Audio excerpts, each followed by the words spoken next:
All right, we are live. Hello, everyone, and welcome to my Coke Zero 400 stream for the NASCAR Cup Series at Daytona. The second to last race before the playoffs. Anybody could win here at Daytona. This race is going to be exciting, and I'm ready for it too. More than prescribed. Breastfeed may increase your risk of thrush, pneumonia, and osteoporosis. Call your doctor if worsened breathing, chest pain, mouth or tongue swelling, problems urinating, vision changes, or eye pain occur. Ask your doctor about Breastfeed. Looking for all your favorite Little Caesars Summer of Hot and Ready, like a thin crust pepperoni pizza for $7.99. No need to order ahead, just get here ASAP. Stuck the landing. Walk in for your hot and ready favorites like $7.99 thin crust pizza.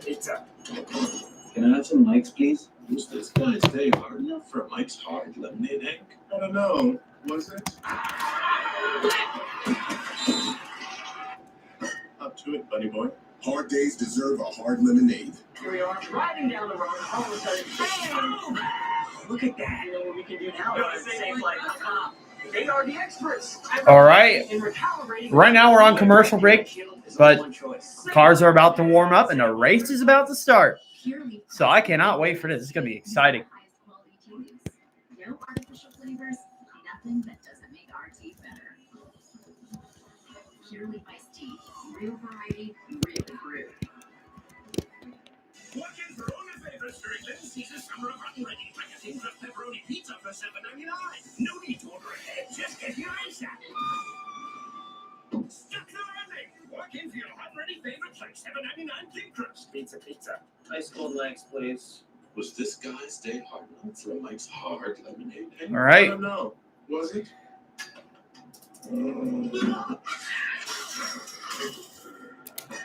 Hard days deserve a hard lemonade.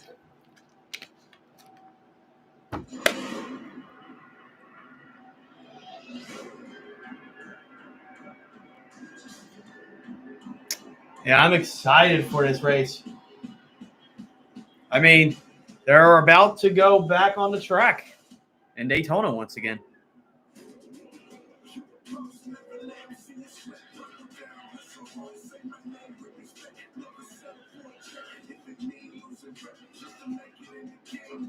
What's up?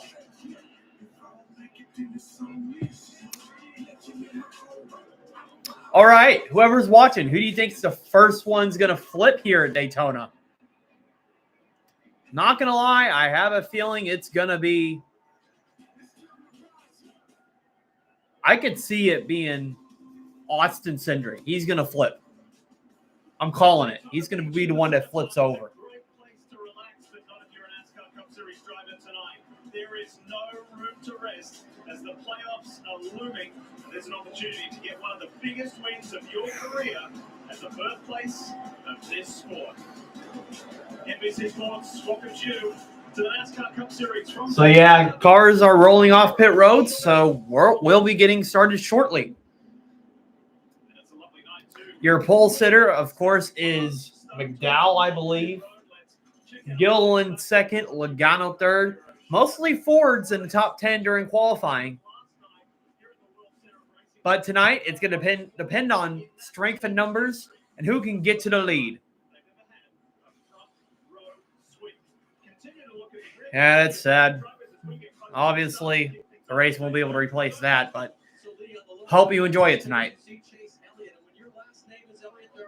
Expectations. Chase has met just about all of them. Remember the championship back in 2020? You bet. Here at Daytona, he won in 2016 in the Xfinity Series. So yeah.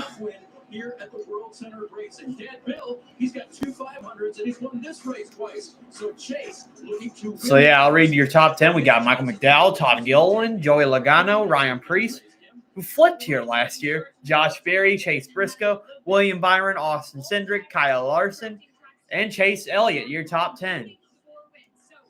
I will say, I'd like a Kyle Busch win tonight. It's been a while since he's won. He needs to get in the playoffs. He's my second favorite driver next to Chase Elliott. And then it's the Hendrick drivers. Larson being my least favorite Hendrick driver.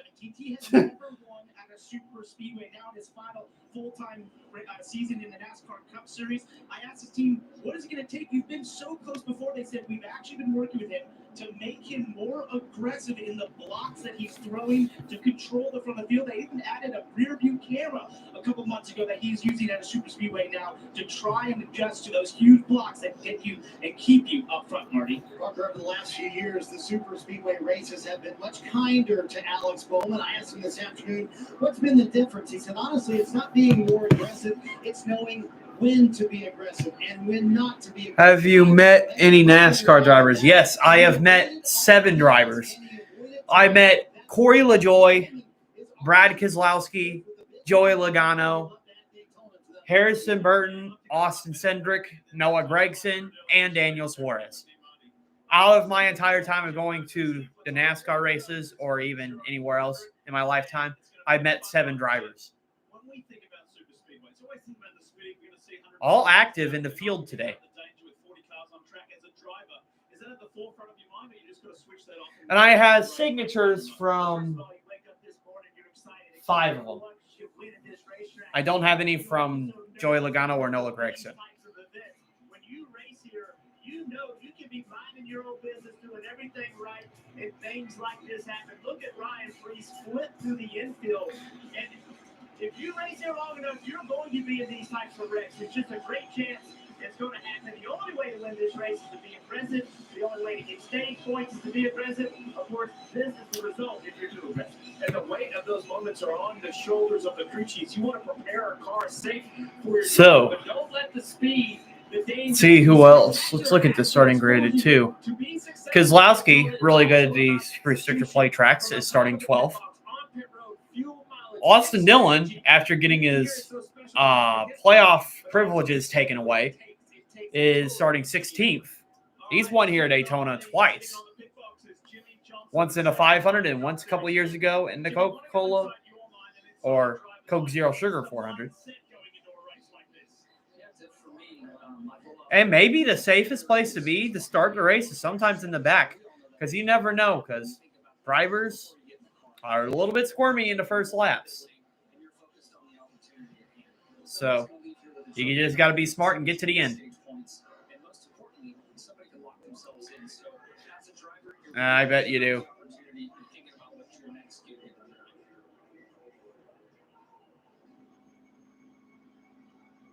Kyle Busch, can tonight be that night where he gets himself locked into the playoffs? Just 2 to go. Yeah, the storyline. You know, it'd be fitting if Kyle Busch wins this race, because he never wins the Daytona 500, but he wins every other Daytona race. Similar to, as he mentioned, Dale Sr. 19 straight seasons with a win. I think that's more important for Kyle Busch than even making the playoffs. To be able to win 20 years in a row, he already holds the record. And it's been, 16 years since he's won at this racetrack. To do it back at the World Center of Racing would be just an unbelievable feat. And not to mention, he's driving for RCR. Would love to get out of the news and a little bit of that shadow with Austin Dillon and get that second car win this year. Probably not. So let's get you up to speed and remind you. I only plan on probably streaming maybe the Talladega races and the championship. Drivers around that red cut line and in white, and who is safer than others. And of course, we're going to be talking a lot about Ross Chastain and Bubba Wallace. One above, one below the line. So yeah, also a close playoff bubble battle between Chastain and Bubba Wallace, only 1 point apart from each other. Busch or Gibbs not far ahead of the cutoff line either. If any of those drivers have mistakes, they could find themselves in jeopardy. We're trying to make it into playoffs. And the pace car lights are turned off. Only 1 to go until the green.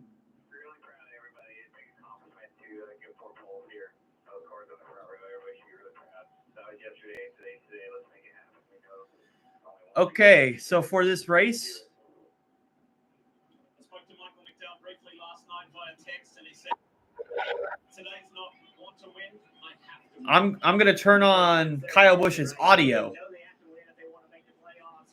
Scott can do it, and this team can do it.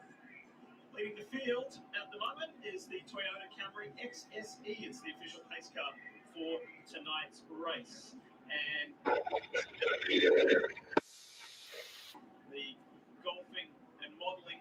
Pulitzer is enjoying her time here at Daytona International Speedway. Really, NASCAR doesn't remember who I am. All right, so we are almost set to go. This season has been eventful. It's been highly entertaining. Of late, there's been a little bit of controversy. So All right, here we go. Zero Sugar 400 have installed. Pace car's about to go in. The drivers are in turn 4. Anybody can win this race. A lot of drivers wanting to win here at Daytona.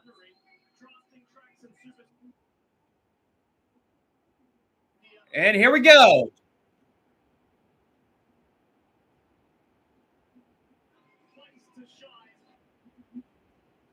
The green flags in the air.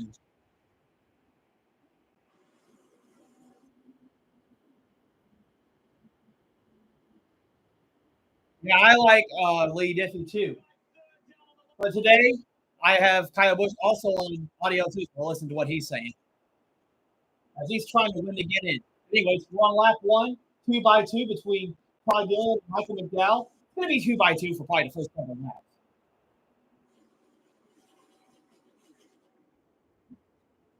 Man, we got someone going 3 wide there in the back. I think that's Zane Smith looking for a move, but he ducks in behind. Remember, Kyle Busch is 12th, just under Chase Elliott. Everyone kind of playing nicely on newer tires. It wouldn't shock me at the bottom of the racetrack. Near that yellow line is the preferred lane. I will admit, the in-car audio for Kyle Busch is ahead, so he may spoil a little bit of stuff. Race is on NBC, by the way. Logano's giving a push to Michael McDowell. He's led the first lap. Austin Dillon's leading the top line. We got guys 3 wide everywhere.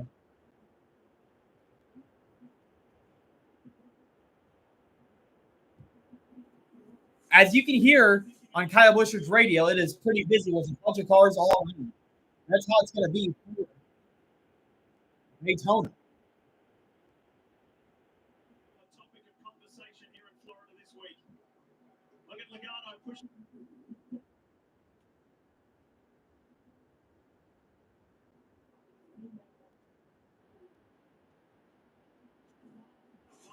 The whole field.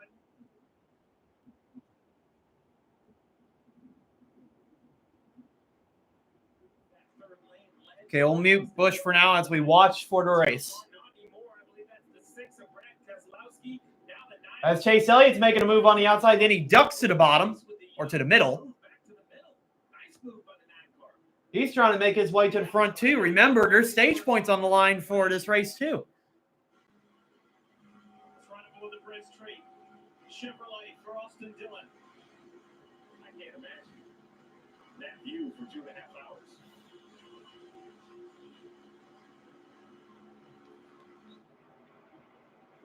I think you can imagine that view for 2.5 hours, Jeff Burton. You drove the car before.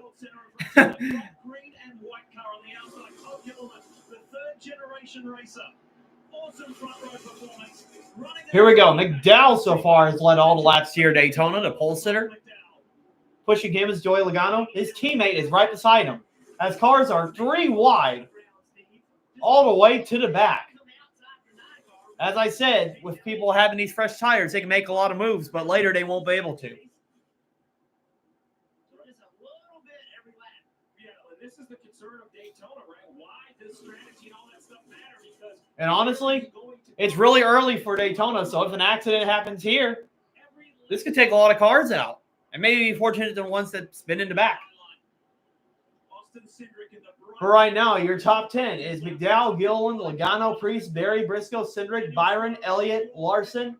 That will change really quick here at Daytona because there's so much passes going on.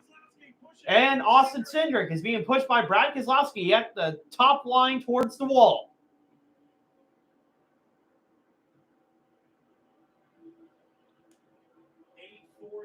As Cindric kind of stalls out in the middle of the groove there.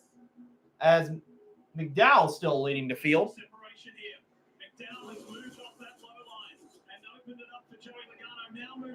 And McDowell moves back to the bottom. But Cindric continues to gain ground at the top.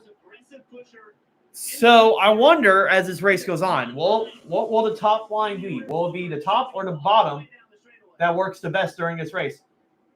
McDowell tries to block Logano, but Logano goes to the bottom, and Logano is now going to have the inside line. He should likely lead a lap here. By the way, guys, my prediction to win the race, Ryan Blaney is running, I think probably mid-pack somewhere. But, man, it's really getting dicey, and Logano's going to fall back to the middle.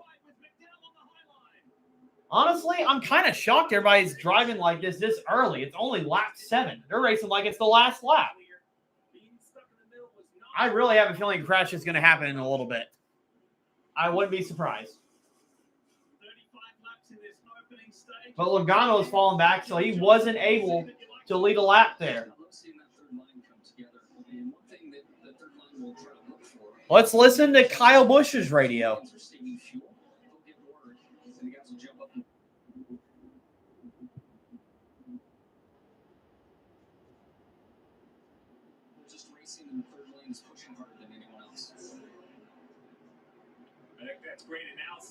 Barry has led his first lap. He is in the lead now.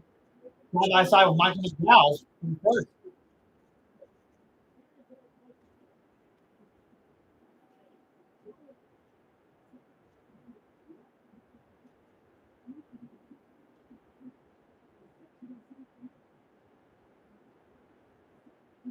As Logano is pushing his former teammate Brad Keselowski to the front.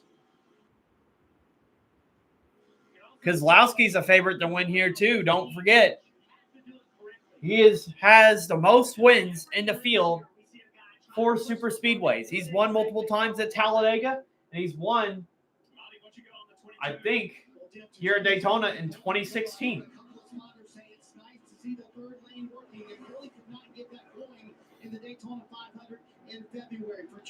So now it's Keselowski and Josh Berry battling for the lead.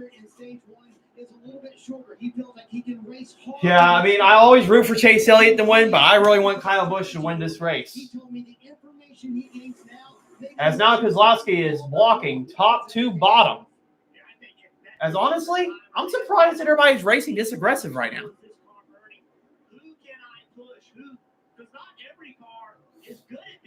Some cars don't drive well when they're being pushed, and some cars, when you're trying to push someone, your car doesn't drive well. So you've got to be able to be aggressive, stay in the throttle.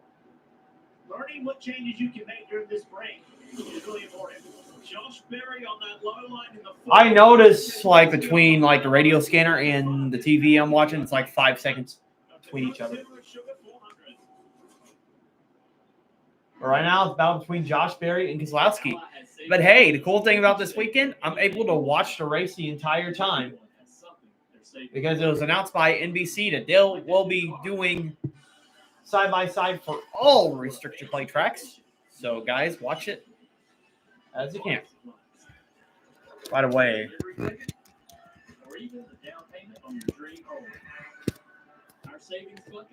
yep, races on NBC. This is your idea of ladylike?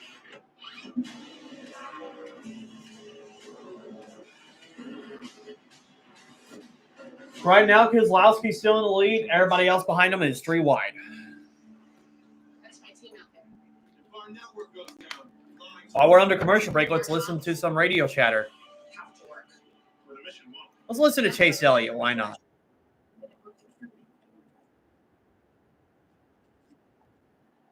Another most reliable 5G network in America.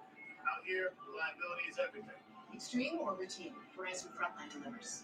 The #1 network choice in public. Kind of quiet with it being 3 wide is our purpose. for Chase Elliott at Daytona. Not for that long.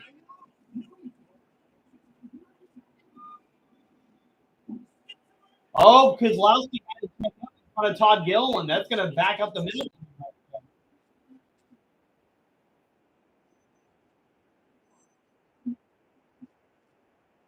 That makes Logano into the lead.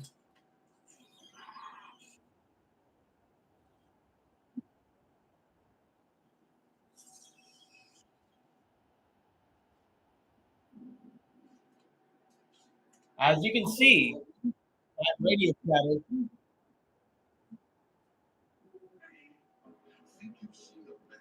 As you can tell by the radio chatter, the spotters are busy at work here at Daytona. NASCAR returns to its hottest track for the first round of the Cup Series playoffs.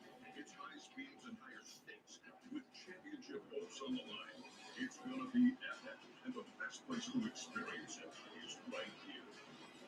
Don't miss the Quaker State 400. As now William Byron has made his way to the front, being pushed by Kyle Larson on the inside line. You're going to have so many new leaders during the race today here at Daytona.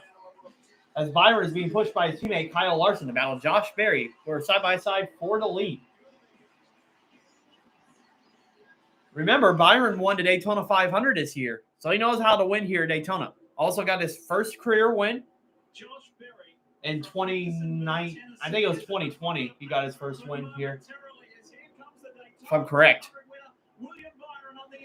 But yeah, we got a lot of battling going on. It's only lap 14. You already mentioned no top fives for Larson at this racetrack in 20 starts. I can't believe that's the only blemish on that man's racing record. Kyle Busch is also behind Kyle Larson, trying to push him to the front as well. Larson and Byron got a little bit squirmy. That's going to ruin the momentum on the bottom. As McDowell, the pole sitter, trying to make his way back to the front. A quick reminder that DraftKings Sportsbook is an authorized. Liking this racing right now. This week, new customers can bet $5 and pocket $200 in bonus bets instantly. Download the app. Use the promo code SPEED when you sign up. DraftKings Sportsbook. The crown is yours. Steven, with those numbers, who do you like to look up? Well, remember, even if you miss. If someone makes a mistake at the front, that's going to cause a huge wreck. Right there. I think it's disrespect to Danny Hamlin, Blaney, Elliott. I know they don't have the track position right now, but at 12-1, you can't bet against that. That's a Ford, a Chevy, and a Toyota that I think will look good late in the race. I've got that number right on the low line there at plus 700. That might be some good money. I don't know, I like the 22. Joey Logano, big push right there, took the lead. McDowell came to Oh, see, Bottom had to check up for Byron and Larson. And Josh Berry. That's going to ruin Bottom, and the momentum's to the top now. As Logano, who knows how to win here at Daytona, is now in the lead, like once again.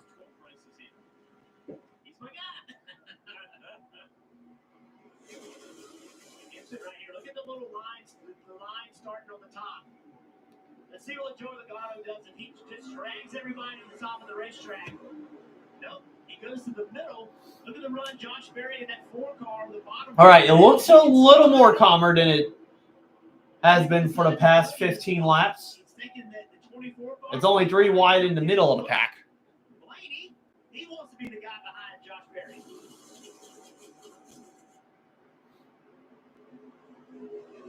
Gilliland has shifted to the middle. Number 2, sitting 4th back here on the high side. Let's find out more about Austin Cindric, his Parker. Right, Lee. He's sort of been married to that top lane and sort of led it at times here. And I talked to Austin before. A lot of manufacturers staying together. Like I said, strength in numbers usually win here at Daytona. Making a car that can drive and make big moves, but also accept big pushes and give them. We've seen that early on. So he went straight to the front, but now being married to the top, Dave, it looks like he might be falling back a little bit. 4th in line at the top now, 2nd in line at the top, the orange and blue car, Brad Keselowski. I asked his crew chief, Matt McCall, about that reputation. Logano still maintaining the field in the lead, with Josh Berry on the lead in the bottom line, and McDowell in the lead on the top line. These drivers know that, and they know that's a good way to get to the front. As Todd Gilliland has now picked up his teammate McDowell, so 2 front row cars at the top. And it seems like the racing has backed up, or it has ramped up again. As Berry is really pushing Logano, and Berry makes a move in the middle to get past Logano, as they're all 3 wide once again. So it's not as unstable when somebody gets to the back of your car, but when you do that, Steve, Oh, boy. sacrifices its speed. The car does not go as fast by itself, but You do that because you know you're going to get pushed all night. You know that's what it's going to take to run the front. All right, let's listen to another driver's radio chatter. Why not listen to Logano? And they still ended 3 wide.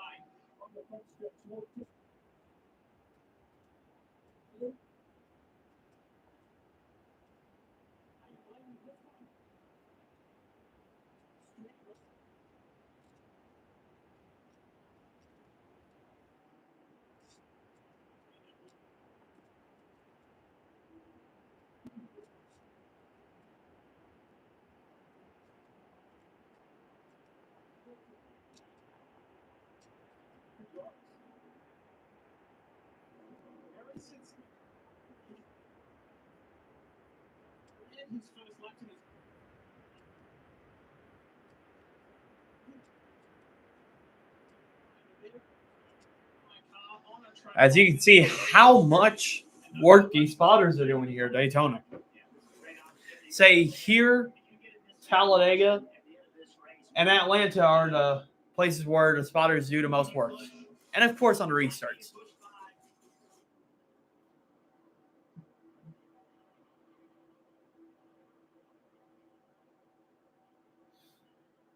The second quick look at which drivers are on the move, brought to you by Ashley Furniture. Have a look at Eric Jones, who had a hiccup yesterday in qualifying and has made up 22 positions. Yeah, basically had a sensor, just like your car at home. These NASCAR vehicles have sensors in different situations. The car. Yeah, Todd Gilliland, McDowell, pretty much the cars that were in the front are still in the front. Thinking like the hung throttle, the car shut off in qualifying. I talked to crew chief Dave Ellens. He thought that they had it cured, but it's going to be a good feeling to see it run a solid 21 laps. There was Jimmy, the owner of the pit box, says we feeling good with the car. He's got some teammates together, Joey Logano and Ryan Blaney on the bottom. 6 years ago, when he was with JGR, he'd love to repeat that. How about these front row Fords, Jeff? Up on the high line. They sit 20th and 21st in the playoff standings. This could be a night that changes either Todd Gilliland or Michael McDowell's year. And Todd Gilliland, we are seeing him toward the front of the pack very often, not just on these types of racetracks. This is the best opportunity. Now it seems like there's separation between McDowell and Michael McDowell and Todd Gilliland. And now the other pack behind has caught up to him. For a brief second, they were separated. And now Kozlowski and Logano are being pushed. There's already more than 12 laps to go before the first stage ends. The sensor went wrong and it claimed that Eric had 2,200 pounds of brake pressure and wide open throttle. So we got it sorted out.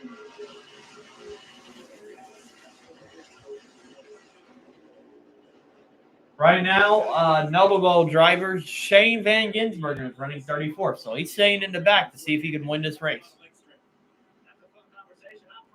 He does have a little bit of restrictor plate experience. He ran the Cup race here at Talladega earlier this year.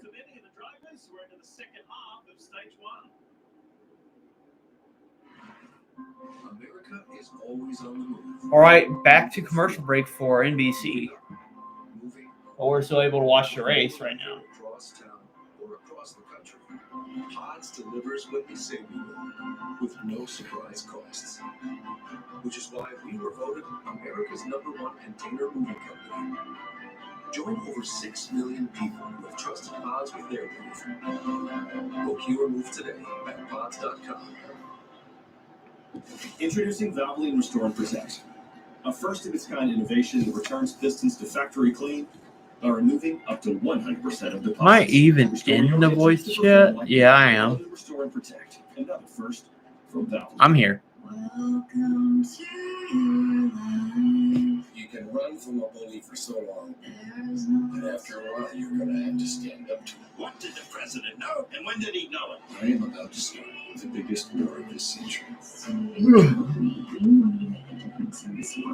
What would you have me do? I want you to fight. Mr. Gorbachev, tear down this wall. Rated PG-13 may not be suitable for children under 13. Yeah, right now, That's not McDowell. It's Todd Gilliland that's in the lead. In front of, or is that McDowell? Yeah, that's Todd Gilliland in the lead. In front of Michael McDowell for the lead. They're both leading the pack. Kozlowski's in third. So it seems like the racing has simmered down. It looked a little chaotic. But with all the talent these NASCAR drivers had, they kept it from crashing so far for the first 26 laps. Toyota. Let's go places. What's up to a little bit of chaos? Dash of drama. Such a temper. Who's down to take it to the streets? To bring the triangle to hit the bricks? Who's game for a little fireworks between friends? See, that's a trick question. With the playoffs coming, there are no friends. Right now, Kozlowski has gone to the bottom. He's going to try to take the lead from McDowell, or not McDowell, Todd Gilliland, but he doesn't have the help on the bottom. And McDowell's going to take it back.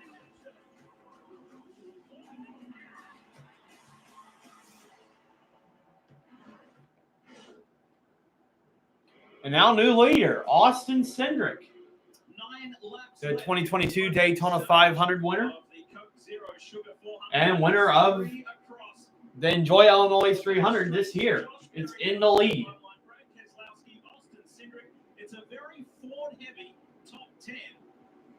Telling you, the Fords are dominating right now.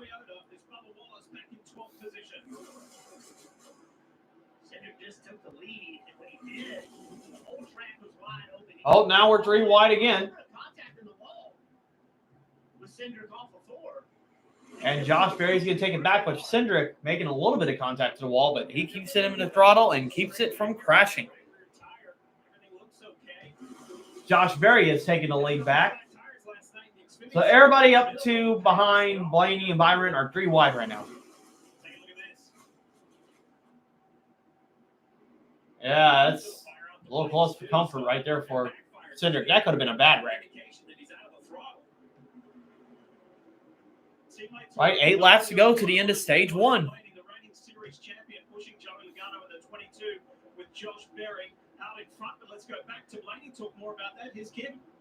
Yeah, and the last 2 months, they really flexed their muscle on the 12 team and showed that they could go back-to-back for championships. But right now, Ryan Frustrated has the car he has under him. Take a look at what he's told his team.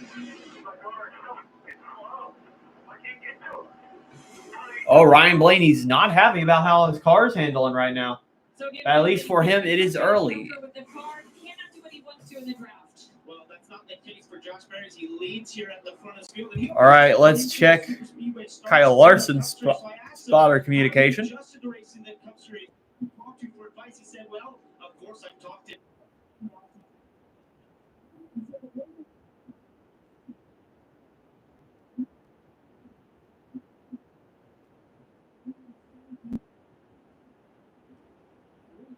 Here in this first stage. And Jeff, I wonder when you were looking at speedway racing, sometimes you get great advice, but it's hard to execute it out just getting out there and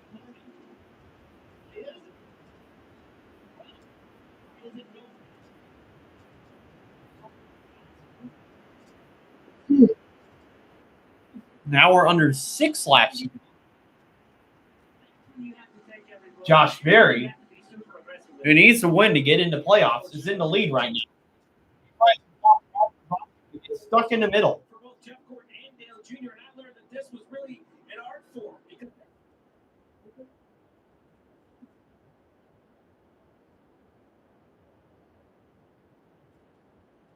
Logano, it's like most of Ford.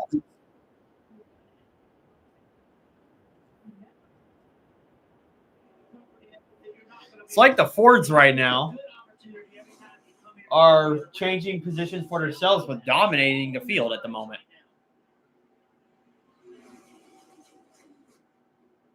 this is the Coke Zero Sugar 400, crisp, refreshing, and irresistibly tasty. Is Coke Zero Sugar the best Coke ever? So, Logano Blaney, a frustrated So Logano Blaney. heard him on the radio express that are on the bottom. I wonder if any of them are going to try to battle each other for the stage win here. Keselowski leads that middle right. Berry looking to go around him and go to that high side. And Chris Buescher and William Byron just watching what's happening. And as you see on the top left, 4 to go in this stage. Not only is there a reward. Here comes Keselowski on the top. This is what you're going to see at the end of this race. This is great work for the Drops down in front of Berry, and he's side by side with his former teammate Joey Logano. Berry trying to make a move to the top. Keselowski goes high. One wrong move, and a wreck could happen. He needs these stage points. And right behind him is Bubba Wallace. He also needs stage points. Still the lead Toyota, and he's got himself inside the top 10. Trying to push William Byron now. As Bush has gone to that high line behind Berry. 3 laps to go in stage 1. 3 to go from here in stage 1.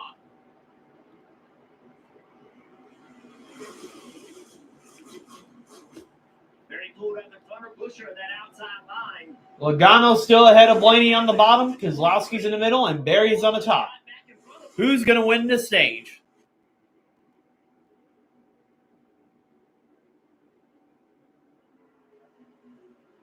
Larson's really pushing Blaney to the front. Remember, stage 2 last year, Blaney crashed out trying to battle Ty Gibbs for a stage win in 2023. Will he have different luck and hang on to be at the end of the race? We'll see. As we got 2 laps to go in stage 1. A playoff point is on the line to win. 10 points for the top 10.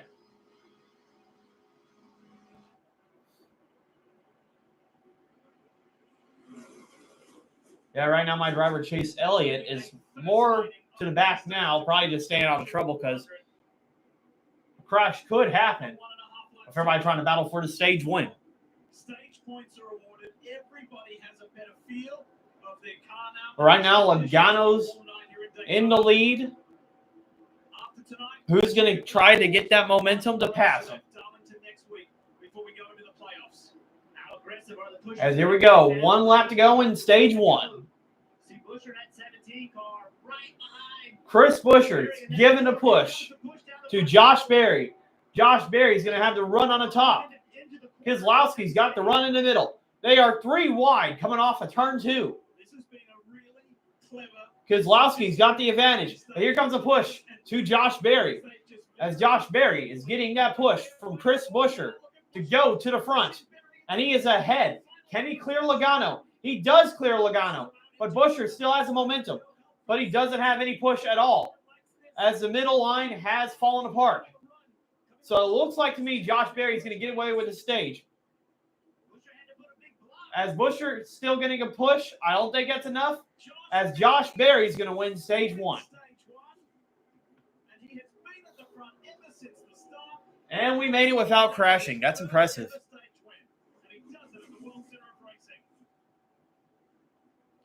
Had his first Daytona 500 earlier this year, led his first laps, and now he's won his first day.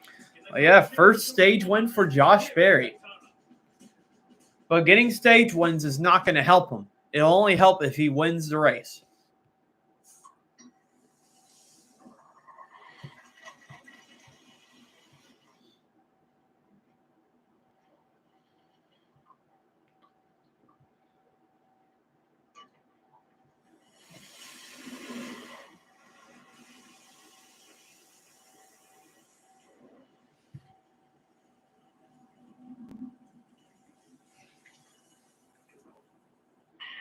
All right, I'm going to turn the light on here. It's starting to get dark.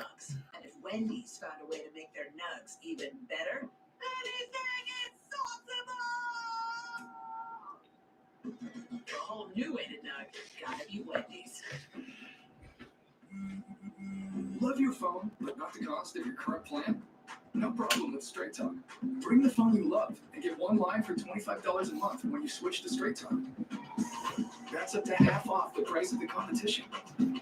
Plus, the best part of all, get a $200 credit for a new phone after 12 months. With Straight Savings, you save now and later. It just makes sense. Straight Talk. Real unlimited data. Less dollars, more cents. What causes a curve down there? Is it Peyronie's disease? Will it get worse? How common is it? Can I talk to? Can this be treated? Stop typing. Start talking to a specialized urologist because it could be Peyronie's disease or PD. It's a medical condition where there is a curve in the erection caused by formation of scar tissue, and an estimated 1 in 10 men may have it. But PD can be treated even without surgery. Say goodbye to searching online. Find a specialized urologist who can diagnose PD and build a treatment plan with you. Visit All right, so we're under commercial break right now. Amazon Q from AWS is the new generative AI-powered assistant. So Josh Berry won stage 1, and Joey Logano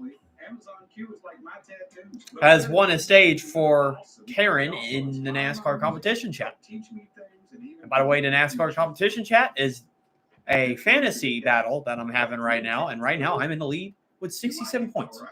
Kaz Gorilla is running in, let's see, where is he? I don't think he's running this race.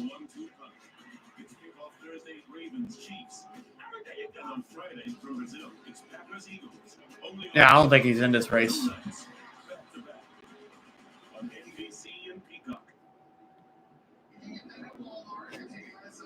Anyways, we got pit stops going on now. Josh Berry, Joey Logano pitting now. See what everybody does.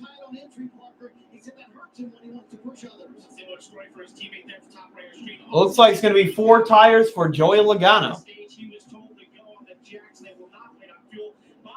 A little slow stop, but I think he was just getting fuel.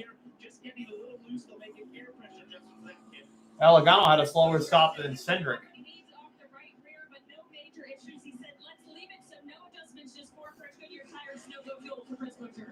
So Logano's going to get the lead off pit road. Some had to watch for others as it is a crowded pit road. Ty Gibbs is running in. Well, we'll see where he is after pit stops have cycled. I think he is pretty much in the middle of the pack whenever he went to pit. We'll get that update soon. I'm not a big fan of change, but I'm willing to try it. I gotta tell people about this.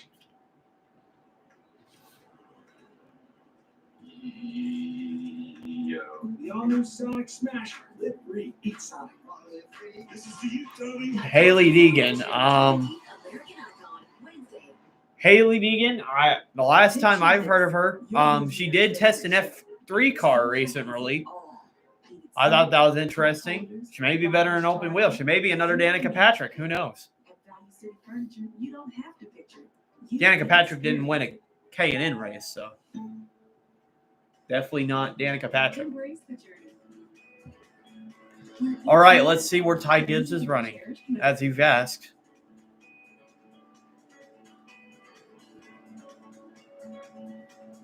I know this is not right. Wait, was Logano the only one that... No, this leaderboard can't be right. Let me refresh it.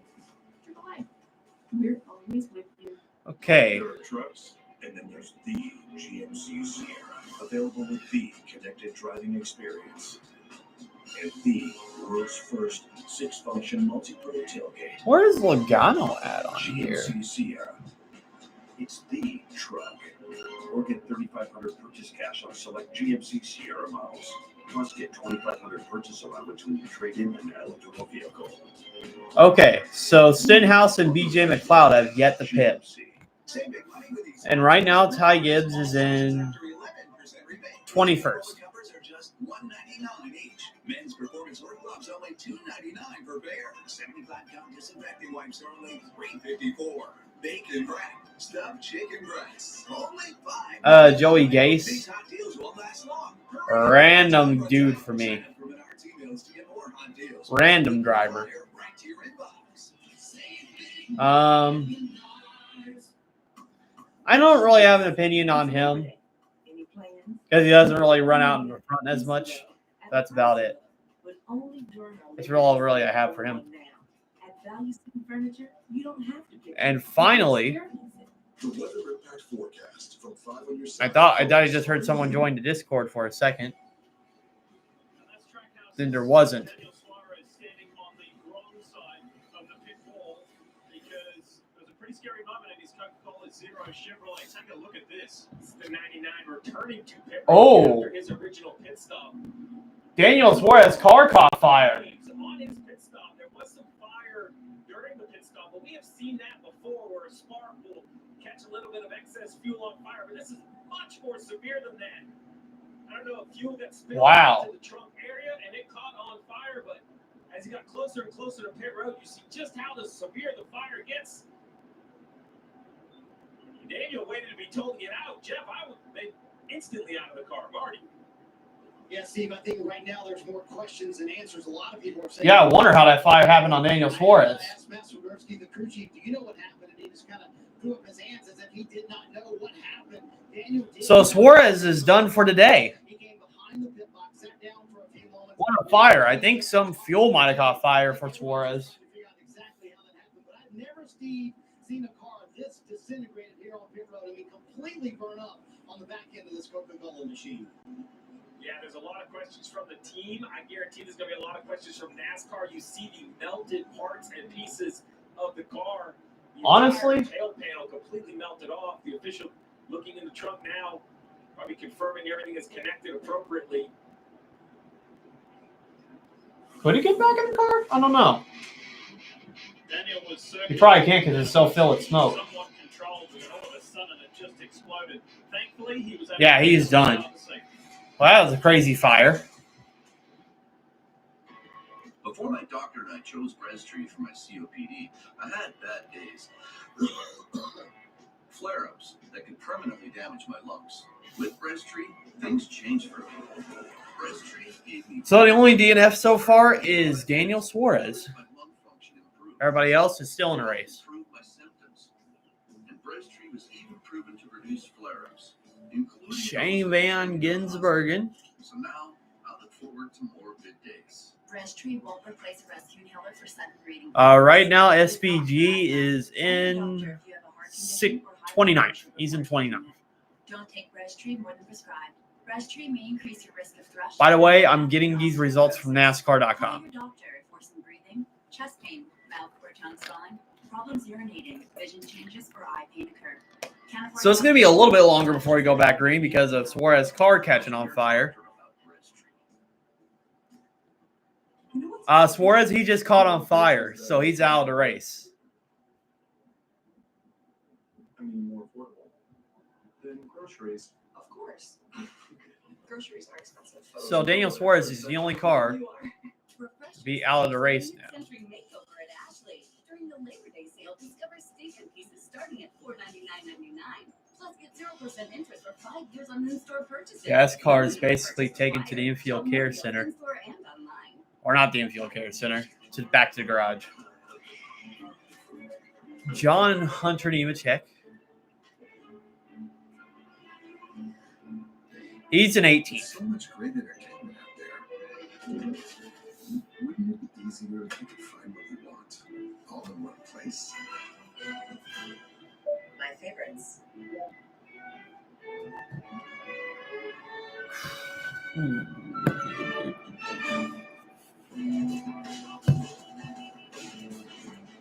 The Barn Bar. The county's best hangout. Just got better. Here's to living smooth with the always smooth, easy drinking Keystone Light. Pizza Hut just changed the combo game with the new My Hut box. Starting at $6.99, it's the ultimate solo meal. Get a personal can pizza. Is Daniel Hemrick or John Hunter Nemechek rookies? Hemrick already, I think, had his rookie season in 2019. I think he was a rookie in 2018 or 19. I think he got replaced by Tyler Reddick for an RCR in 2020. John Hunter Nemechek is a rookie this year. So we're back from commercial break, and we're about to get green again. Let's look at the top 10. We got Joey Logano, Chris Buescher, Austin Cindric, Josh Berry, Kyle Larson, Let's see what happens here. Yeah, looks like For everything's Suarez. so far on the stop, and then the 99's waiting on gas. The 11 goes to leave. A little bit of fuel on the ground right here, and then it looks to be right there. A backfire out the pipes of the 11 ignites the fuel on the ground. It chases forward and into the trunk of the 99. Ah! Crazy Hamlin basically sabotaged Suarez there. That's a weird way for Suarez's car to catch fire, but we are back under green. And Logano gets a great restart as his teammate Austin Cindric is pushing him. Yes, I heard about that a couple of hours ago. And he's driving the 88 too. So I'm excited about the 88 number coming back. Anyways, Logano and Buescher side by side. And now Cindric is pushing Logano to the front. It's all been Logano this entire race, which I highly dislike because Logano sucks. And Josh Berry, the winner of stage 1, slots in behind them. But everybody behind Kyle Busch and Ryan Blaney are single file. I wonder, since it's going to be a longer stage for 60 laps, are they all going to run single file, a choo-choo train? Kyle Busch has moved to the top. I think that bottom's going to fall back. Yeah, let's grab him, and thankfully he's okay. So, Daniel, what were you feeling inside the car? I've never seen anything like that. The first time as well for me, man. It was a very weird feeling because I don't run a rearview mirror anymore. I only run my rearview camera, and the camera is mounted in the rear bumper. I can feel it heat in my back, but I cannot see it. So I was trying to go fast to turn it up, to try to calm down the fire. But by the time I got here, I can feel a lot of heat, and when I stop, I can feel. Wow, scary experience for Suarez, and now the pack has came back together as everybody's now 2 and 3 wide. I don't know what we could have done better. I mean, every single time that we pit, we drop a little bit of fuel. We were just a situation there between the 11 and the 21. I couldn't move, and the fire just caught the fuel, and I was right there, and it caught in the back of my car where the fuel cell is, and we're just about to. All right, it's Logano and Chris Buescher battling side by side for the lead. Suarez told Marty was that I don't run the rear view mirror anymore. I just have the rear facing. And now Logano's further ahead of Buescher. Bunch of cars 2 and 3 wide together. You know what? Let's listen to Ross Chastain's audio. There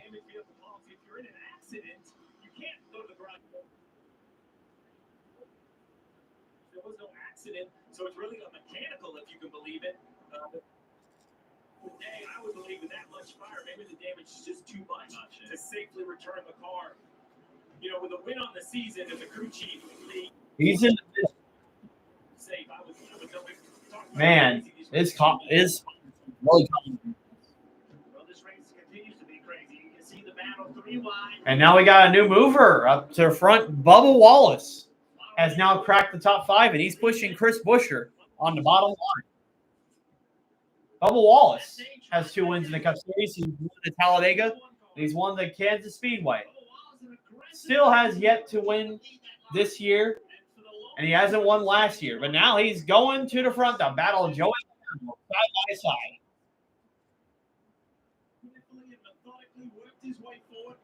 Bubba Wallace has moved to the bottom, so Bubba Wallace is now to the lead.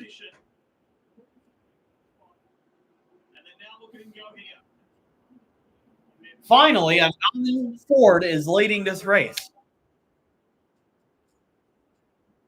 save as much fuel as possible. So when the green flag gets stuck, you're there the least. You don't want to box any longer than you need to. So we're going to see this great racing continue, but now the drivers are trying to manage throttles, manage speed, manage fuel, all while The bubble drivers are actually moving to the front. Bubba Wallace and Ross Chastain.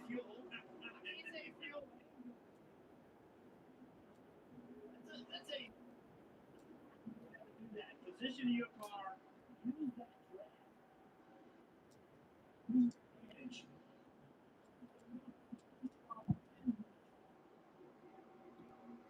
All right, so that was Ross Chastain's radio. As Suarez, not Suarez, Bubba Wallace is ahead of Logano for the lead. Your top 10 as we speak is Bubba Wallace, Chris Buescher, Brad Keselowski, Joey Logano, Austin Cindric, Ross Chastain, Josh Berry, Kyle Larson, Todd Gilliland, and Harrison Burton in 10th. Top 10, of course, is going to change every single second.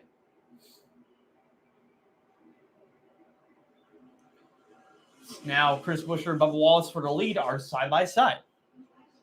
Hey, Stevie, riddle me this. You're talking fuel strategy. You're up there, you're up front, you're saving fuel. How far back can you be? And seems like the weakest line right now is the bottom, as in the middle of the pack, it's all three wide. Sweet spot is like 10th to 16th. If you can be somewhere just outside the top 10, you can stay close enough to the leaders that the 0.6 of a second, 0.8 of a second you gain on pit road results in track position. If you get behind 16th or 18th, even though you've saved a tremendous amount of fuel, you can't shorten the pit stop enough. So, unfortunately, though, yeah, now Buescher is back in the lead. It's pretty much Buescher and Bubba Wallace trading positions for the lead. Good run from Daniel Hemrick as well. He's up 21 positions. He's the second car on that low line. So we're almost on lap 50. And we're about to get a new leader as Chase Briscoe has now made his way to the front. But not going to last for long. Here comes Bubba Wallace getting a push from Joey Logano on the top. He's going into turn 3 now. 5-6 miles an hour faster than he does all day. That's when your car has to still handle well, Jeff.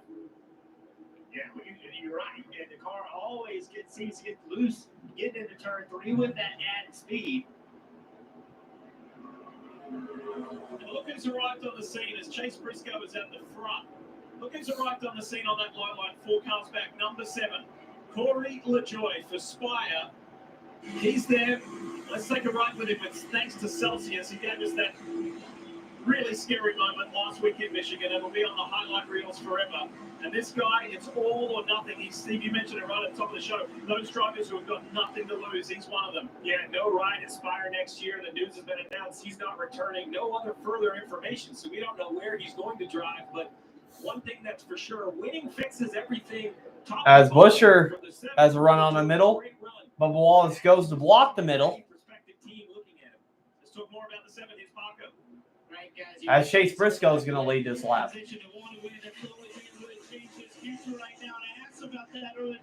So, man, it's only Bubba Wallace and the rest of the Fords in the front right now.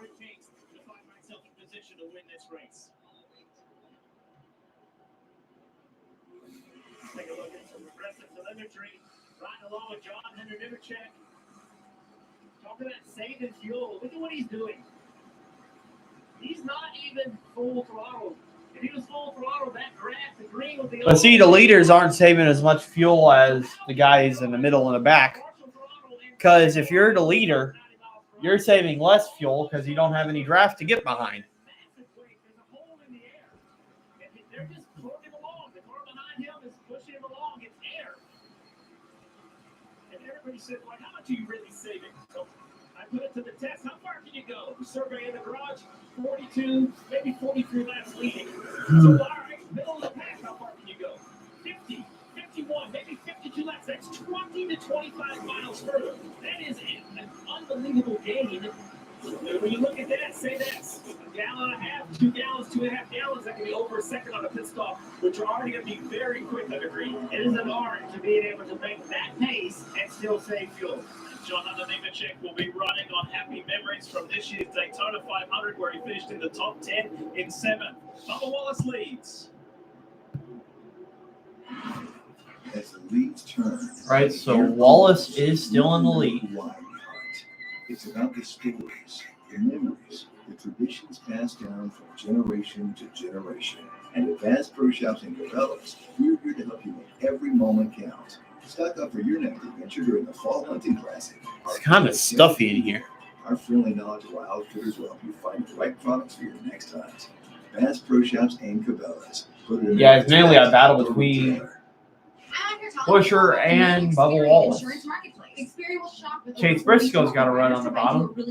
Is anyone going to go to the bottom? And on average, you could save over $800. I'm ready to save over $800. Start now. Nope, and I don't think he has momentum on the bottom. Reputations are earned. They're built with hard work, time, and consistency. They're respected, trusted.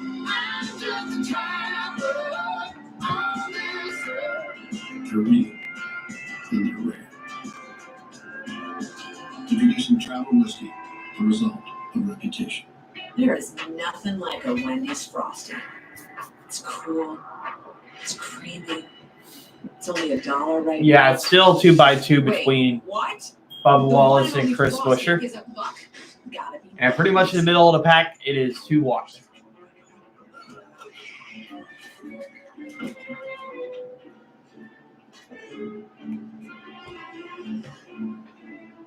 With so much great entertainment out there, wouldn't it be easier if you could find what you want all in one place? My favorites.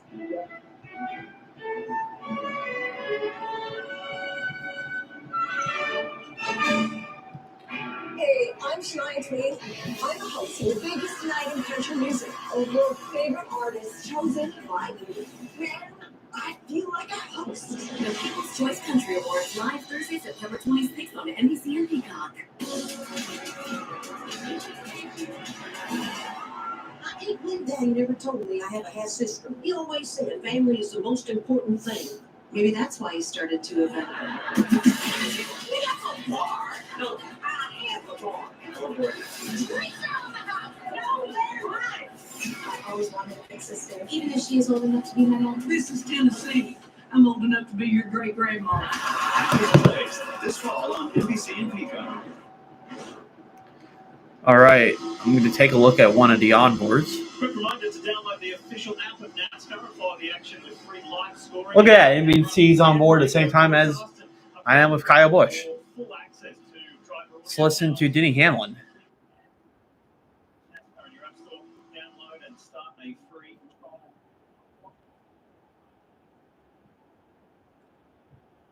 In a sea of Fords. Bring it well from Chris Buescher, the defending race winner here of the Coke Zero Sugar 400. Joey Logano comes up on his. He's trying to confirm his spot in the playoffs.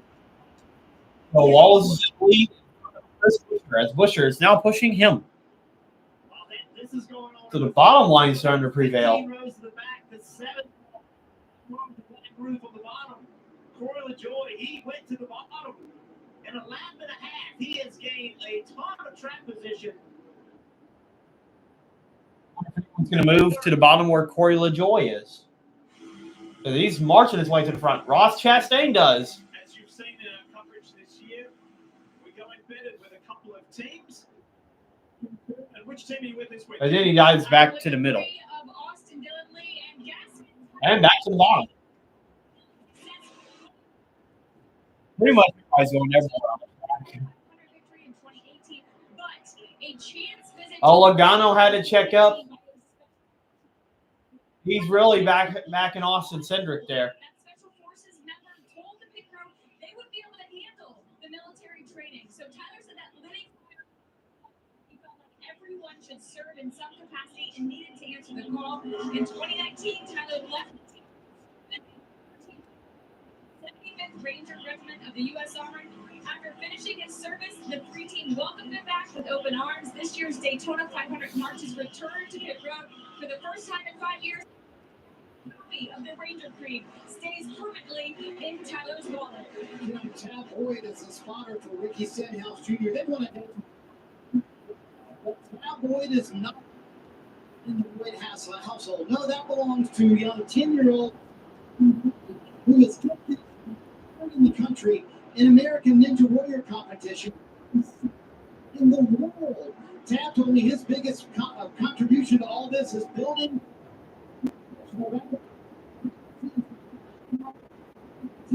Hand built by Tab, and yes, he does plan on in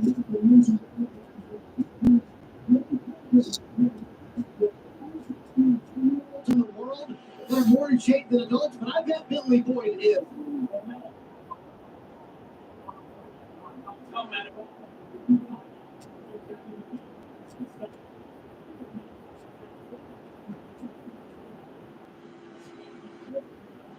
Swing set. Right, so interesting radio chatter between and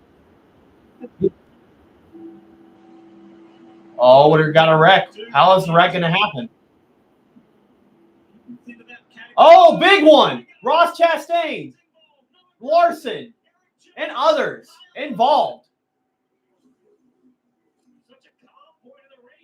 Wow. Big crash. A lot of cars involved. Gregson's got damage.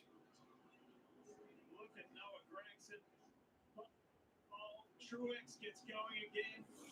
Ty Gibbs in the 54. And Corey LaJoy. I think Hamlin avoided all of that. And LaJoy is also involved. Yeah, Hamlin spun but got it back going. Let's see how this happens.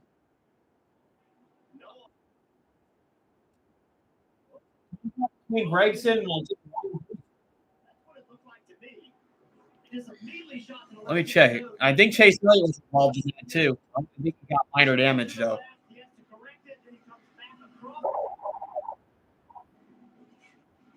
Oh, dang it.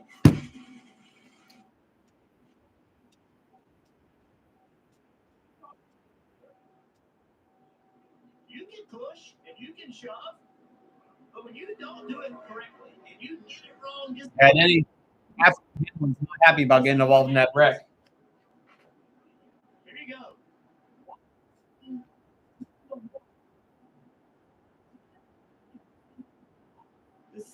It seemed like most of the cars had minor damage, but a few of them.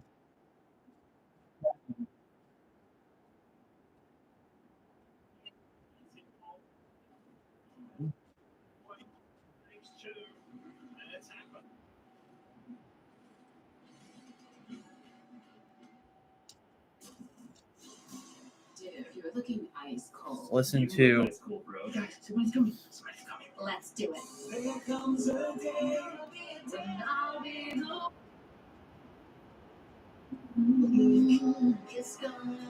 wow.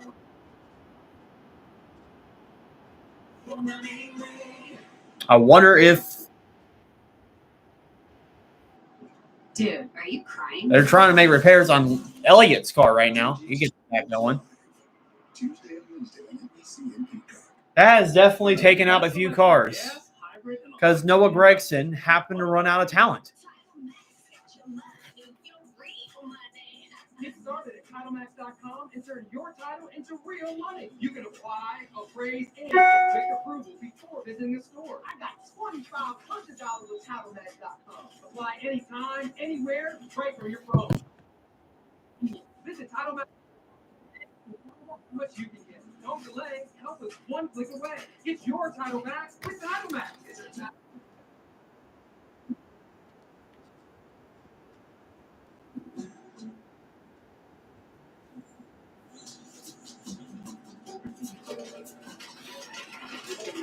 Not every decision you make will be as good as getting a Volkswagen at the Savvy VW Summer Sales Event. 2024 Volkswagen models cost less to maintain than Honda.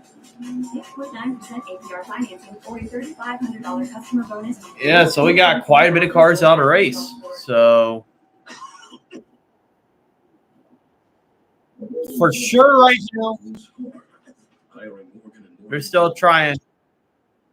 Elliott's on a repair clock, so that's what we're listening to right now. I think the cars that are out of race right now are Ross Chastain, Noah Gregson, Corey LaJoy. Denny Hamlin hasn't gotten back going. Alex Bowman, Ryan Preece, and Daniel Suarez. The excellence of driving a Buick is matched by the excellence of dealership experience when you own a Buick. Yeah, Hamlin's getting the toe. He's stuck in the back straightaway. Buick, exceptional by design. His tires could be flat spotted and he can't move. Eligible non-jam owners get $3,000 purchase allowance on this on-court. Forecast. Your side. Focus on you.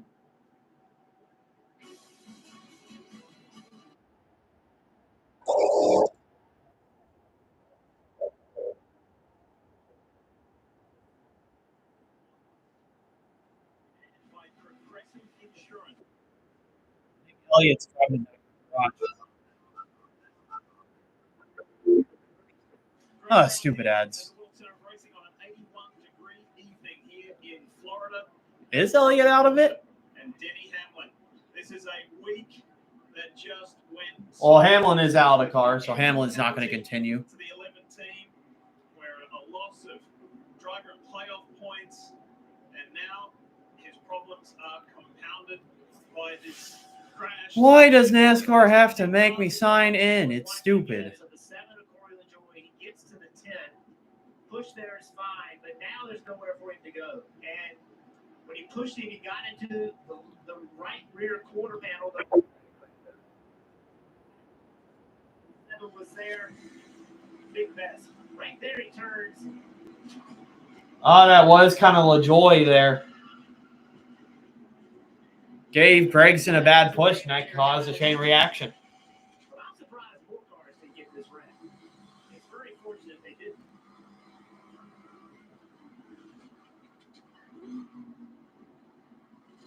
Oh, man. And Chase Elliott's done. He's going to the garage. So Elliott's not winning this race. That's disappointing. The unpredictability lead of Daytona strikes again. Ross Chastain came in +1 above the cut line, and now they have a damaged race car. Fuel circuit.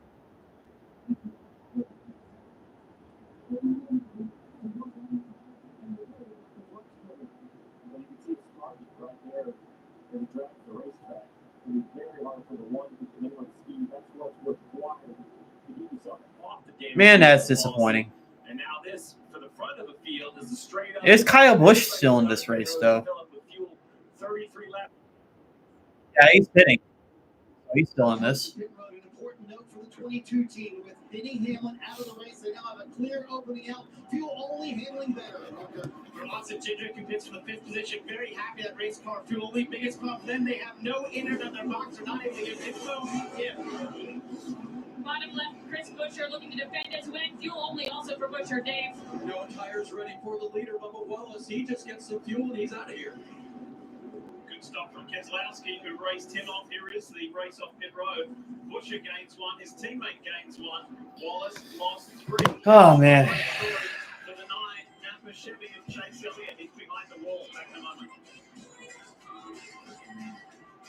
First DNF of the season for Chase Elliott. That's disappointing. 100th mid commercial. No. It's unlimited. I guess whatever repairs they were trying to make, they couldn't do. How are there still people paying 2 or 3 times that much? So I shouldn't be victim blaming here. Yeah. Anyway, still $50 a month, so whatever you're ready. I don't have production value. A message from the Sonic Department of Research and Deliciousness. Did you? Burger has hand smashed patties made to order, hot and melty cheese, and Larson's still going around the track. Let me introduce you. The all-new Sonic Smasher. Live free, eat Sonic. Man, that's just disappointing when your favorite driver gets taken out early. Well, see you guys tomorrow. I'm just kidding. I'll have to stick for this entire race. In the system and in each other. I need to do something, I thought. I'll bring them together and feed them. Around the dinner table, they can talk and see how much they have in common. Shared struggles, shared joy, shared pain. So he prepared a feast and invited all into his home. But some refused to sit at his table because they chose to only see differences. He was heartbroken because he wanted everyone to eat and be filled, not with food and wine, but with compassion.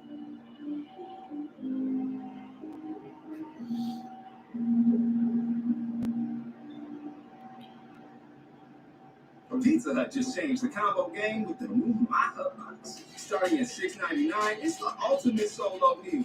Get a personal pan pizza or melts and your favorite side. A combo like you've never comboed before. No one out-pizzas the Hut. If you want to see what this team is made of, just look around. Man, that ends Chase Elliott's top. That ends his streak of good finishes. People like you and not like you. And NASCAR hurt them in the regular season championship, too. Babies, no matter how many parts they have, just one of us can do it for all of us.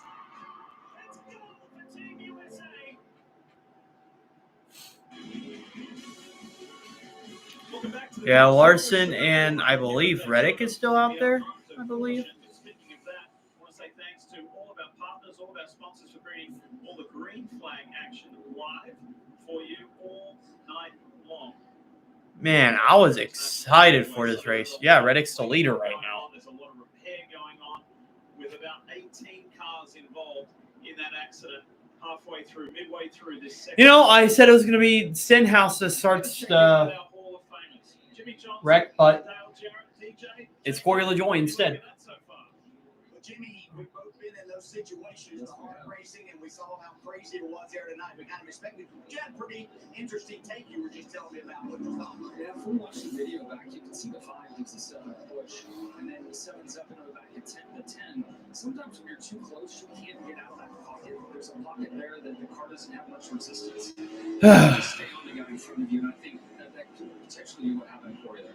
Yeah, it's really easy to say, why didn't he just back out and give the guy some room? But that's a great explanation there. I'll tell you one takeaway that I had from that. I saw Kyle Busch was just far enough in front of that to not get caught up. So with all the bad luck and a fast run that he's had before, let's watch Kyle Busch. Opportunity might be lurking for him. What could be changing for him? I know he's hopeful if that's the case. Let's watch Kyle Busch avoid his wreck. He was just right in front of him before he got caught up, so that's good. When he's trying to lock himself into the playoffs. Yeah, I've been watching the repairs on this car. He's the first driver below the cut line currently. And this is another view. You never want to see this. Michael Blaney.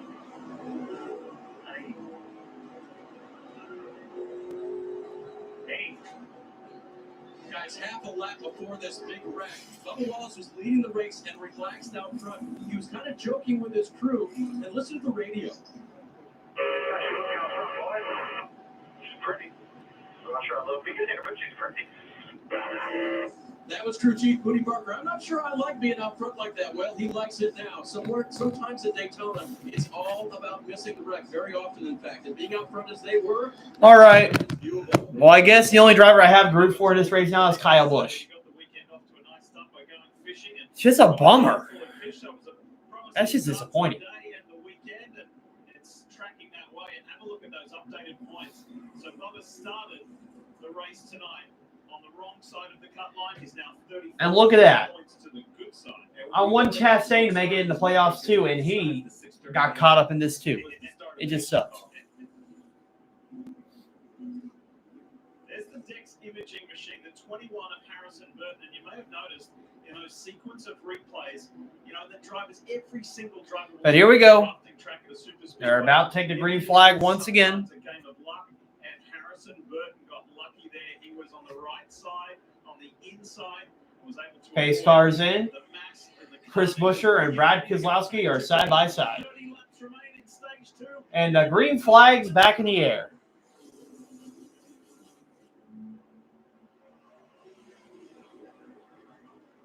Oh, I'm also rooting for Ryan Blaney too, because that's who I picked in fantasy this week. Mirroring this race last year with the RFK teammates at the front, however, that's just changed as here comes Joey Logano.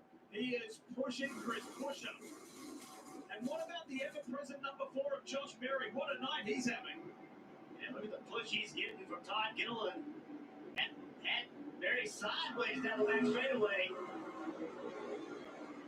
That caution will change the complexion of this stage. Fuel is important. It's probably going to be a choo-choo train. Everyone topped off. They have enough to make it. So now, much like stage 1, it's go. Go as hard as you can all the way to the end of stage 2, trying to collect those points. Two separate packs. Up until tonight, Marty Chase Elliott had the best finishing percentage in this field. He completed every lap bar 1. That stat changes right now. Yeah, Lee, he was also in a very good spot to win the regular season championship. Any idea from your view what happened, Chase? No, and I haven't seen it either. But I saw smoke, and I was so far back in the back at that point. I was just trying to get slowed down and then hope nobody hit me from behind. And unfortunately, neither one of those things happened. So just a bummer, ate it. But yeah, we were really just riding. I think everybody was just trying to get to the stage. Yep, the choo-choo train after that wreck. That pit stop, and I think that's where kind of all the games had originated. But definitely a bummer. I hate it for everybody involved. Obviously, gonna have Chase Elliott, you shouldn't be being interviewed. You should be still be in this race. Pretty lucky these last few plate races. So we were overdue. Unfortunately, we had to serve our time. And Lee, it's amazing how quickly his mindset shifts to All right, top 10. Busher, Logano, Kozlowski, Bubba Wallace, Austin Cindric, Harrison Burton, Kyle Busch, and Shane Van Gisbergen's in the top 10 for the first time tonight. See, him staying in the back worked. Justin Haley and Todd Gilliland is your top 10. Then it became a worry to be on the bottom because you would lose the draft. Everybody recognized it, immediately got to the top to make sure they didn't be the one that was the first one not in the top. And look how it's changed the complexion. And count your way back to the 8th place car, and you don't have to rub your eyes. You are seeing correctly. It's Shane Van Gisbergen. And his first Cup race on the high banks of Daytona International Speedway, SVG, has been in the headlines more for his race wins in the Xfinity Yep, the choo-choo train has returned. Announced the third entry in the Cup Series for next year, and the 35-year-old Kiwi will be racing full-time in Cup. A career dream. Man, I like Corey LaJoyne, but he didn't have to cause that wreck to have Chase Elliott involved in that. Like, you can cause any other wreck, but not with Chase Elliott being in it. It just sucks. You get to show up at a handful of road courses and kind of humble everyone else. His raw speed at the road courses cannot be denied. He's going to now take a full-time Cup race. Kim, it didn't go his way last night in the Xfinity Series race, but it's going great right now. Absolutely. And the goal for today was to get some good runs for Shane and learn a lot. He's still new at these drafting style tracks, but I actually Ross Chastain's only one lap down, though. He's not out of this. Cup racing next season means for SPG the rest of the year. And he said the announcement takes a lot of pressure off of Shane and allows him to just be more tuned in to what they're doing on the car and what he needs to do on the racetrack, Marty. Give a show and getting him out of the infield care center. He is fine. What a crazy week for you. So, what did you see out of your front windshield? Austin Dillon's still in The this. racing change from stage 1 to stage 2, Denny. Well, stage 1, everyone was kind of going all out there because we're inside that fuel window where we're able to run 100% and then get to the end of the stage. And then stage 2, obviously a little fuel saving going on, which kind of caused a little stack up, but it just seemed like some guys wanted to go, some guys didn't, and it just caused a little contact there. And Denny Hamlin out of it early here at Daytona. It has been a rough week. Oh, man. The least. And think about Well, somebody trying to. top 10 still has to change because the choo-choo train's still going on. Denny Hamlin's already in. Ross Chastain. The Chastain fans, he's one lap back. So we got Busher, Logano, Kozlowski, Bubba Wallace, Austin Cindric, Harrison Burton, Kyle Busch, Shane Van Gisbergen, Justin Haley in top 10. And Todd Gilliland is in 10. Ryan Blaney, my pick to win, is in 12. So let's still have a couple of drivers to root for in this race. Okay, now we're going back to 2x2. You guys had me worried for a second. There was going to be a choo-choo train until the end of the stage. And is that on the bottom? I think that's Bubba Wallace and Kyle Busch. Kyle Busch almost turned Bubba Wallace, but they keep it going. That could have been ugly. That could have been ugly right there, but he's pushing Bubba Wallace to the lead. And he takes it from Chris Buescher. It'd be nice if Kyle Busch can take the lead. And Todd Gilliland goes from behind Busch and goes up with his teammate Michael McDowell on the outside. The front row cars that have started first and second are back in the front. They said 10% chance of rain. Seemed more like 40% to me. No, it has nothing to do with the dew point. Progressive kid safety for becoming your parents. But we can't. And now Kyle Busch is leading the inside, and Gilliland went to the top. So why don't you act like a good sister and give me some other Gano's going to the middle. He's got to run. Try to see where you go get your own. And Trying to get his teammate Austin Cindric to the front as well. Maybe I'll just go get wings for everybody. It's Toyota's national sales event. Swipe into end of summer fun with an exciting new Toyota. Whether you're paddleboarding in a RAV4 mountain biking in a Tacoma, or tubing with your best friends in a Camry. You'll find plenty to post about all summer long. Did you know that every new Toyota comes with Toyota Care? A 2-year or 25,000-mile maintenance plan and roadside assistance. That's the value you can expect from Toyota. Come in today. Ooh, like. Toyota, let's go places. Greetings from Daytona. So Gilliland is still in the lead. Logano is trying to take the lead back. And he does with the crossover on Todd Gilliland. So the three Penske cars are in the front. Logano, Cindric, and Ryan Blaney.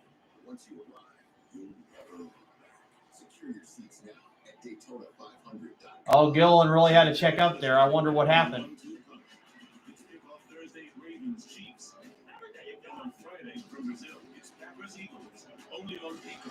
He fell really to the back. So is Kyle Busch. Man, we really have to sit here and watch the Fords dominate.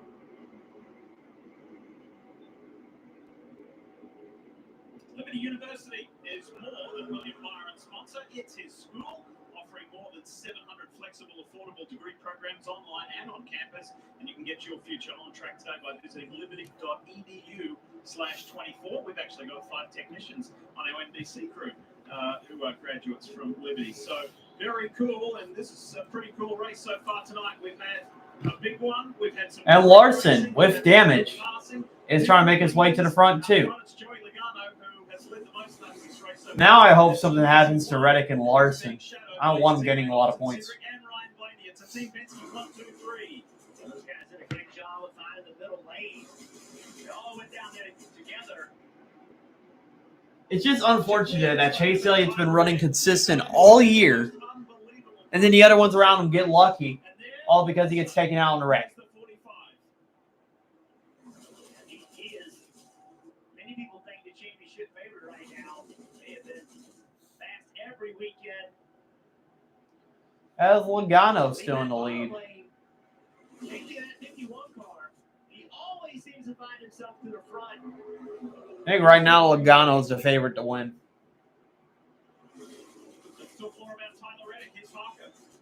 As we see him starting to get towards the front, he actually got a little bit of damage in that wreck. They got hit on both sides. I just spoke to his crew chief, Billy Scott. He said they put a little bear bomb basically on the rocker pedal, but as they got going. Oh, Cindric. What a save by Austin Cindric. Made contact with Kyle Larson and keeps it going. I think he has damage to that underbody. Sideways fast, and Austin Cindric in the Menards Ford kept it heading in the right direction, but how? What a save by Austin Cindric. Austin Cindric right there to save that race car. That would have been a huge wreck. Being pushed by his teammate. Oh, look at the contact there from the side. I'm not sure if Kyle Larson didn't know he was too wide, but he gets a push that gets him out of control. But either way, the 5 kind of body slams. Right, Larson's now taking the lead from Logano. It's either lack of information or a push going bad. It's a battle between my least favorite drivers. Oh, I like Larson a little bit, but the rivalry he's had with Elliott and him battling in regular season championship kind of run against him.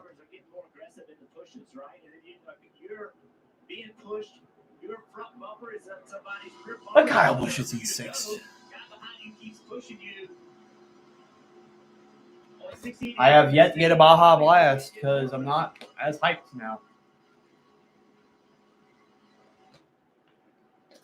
Corey LaJoy curbed my enthusiasm. What's awesome about race car drivers is all that happened with Austin Cindric, and he just jumped back up in there in the middle. Let's go. Let's do some more. They're not normal. Definitely are not normal. Well, the reaction reflexibility that Austin Cindric just displayed at 190 miles an hour is extraordinary. As Kyle Larson, in search of his first top 5 at this racetrack, in that HendrickCars.com Chevy, leads the way. And don't discount number 8, Kyle Busch, that Cheddar's machine, as he turned his luck around this year.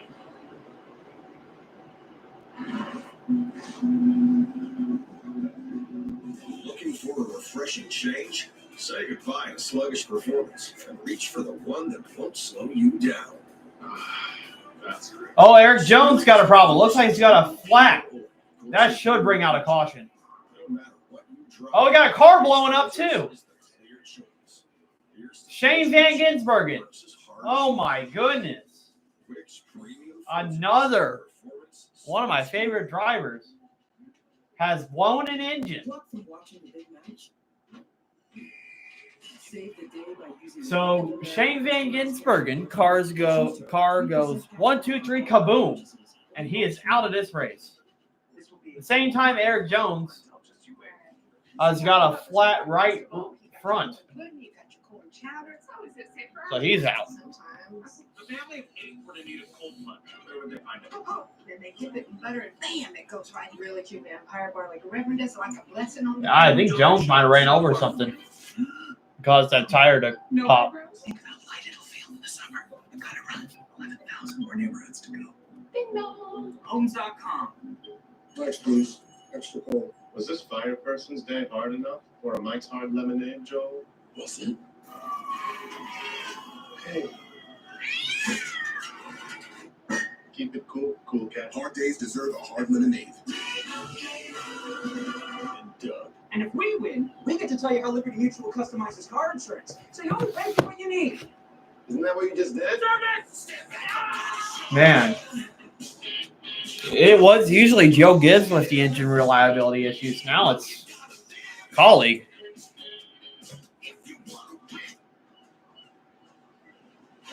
I think SVG was going to have a good run too if he sticked in it, so that sucks for him. Thank you for the roar and the fists in the air. Thank you for the unsat-in seat and the well-worn dedication.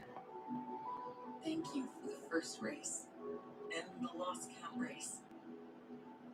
Thank you for passing it on and on and on to millions of you. Millions of thanks from everyone at NASCAR.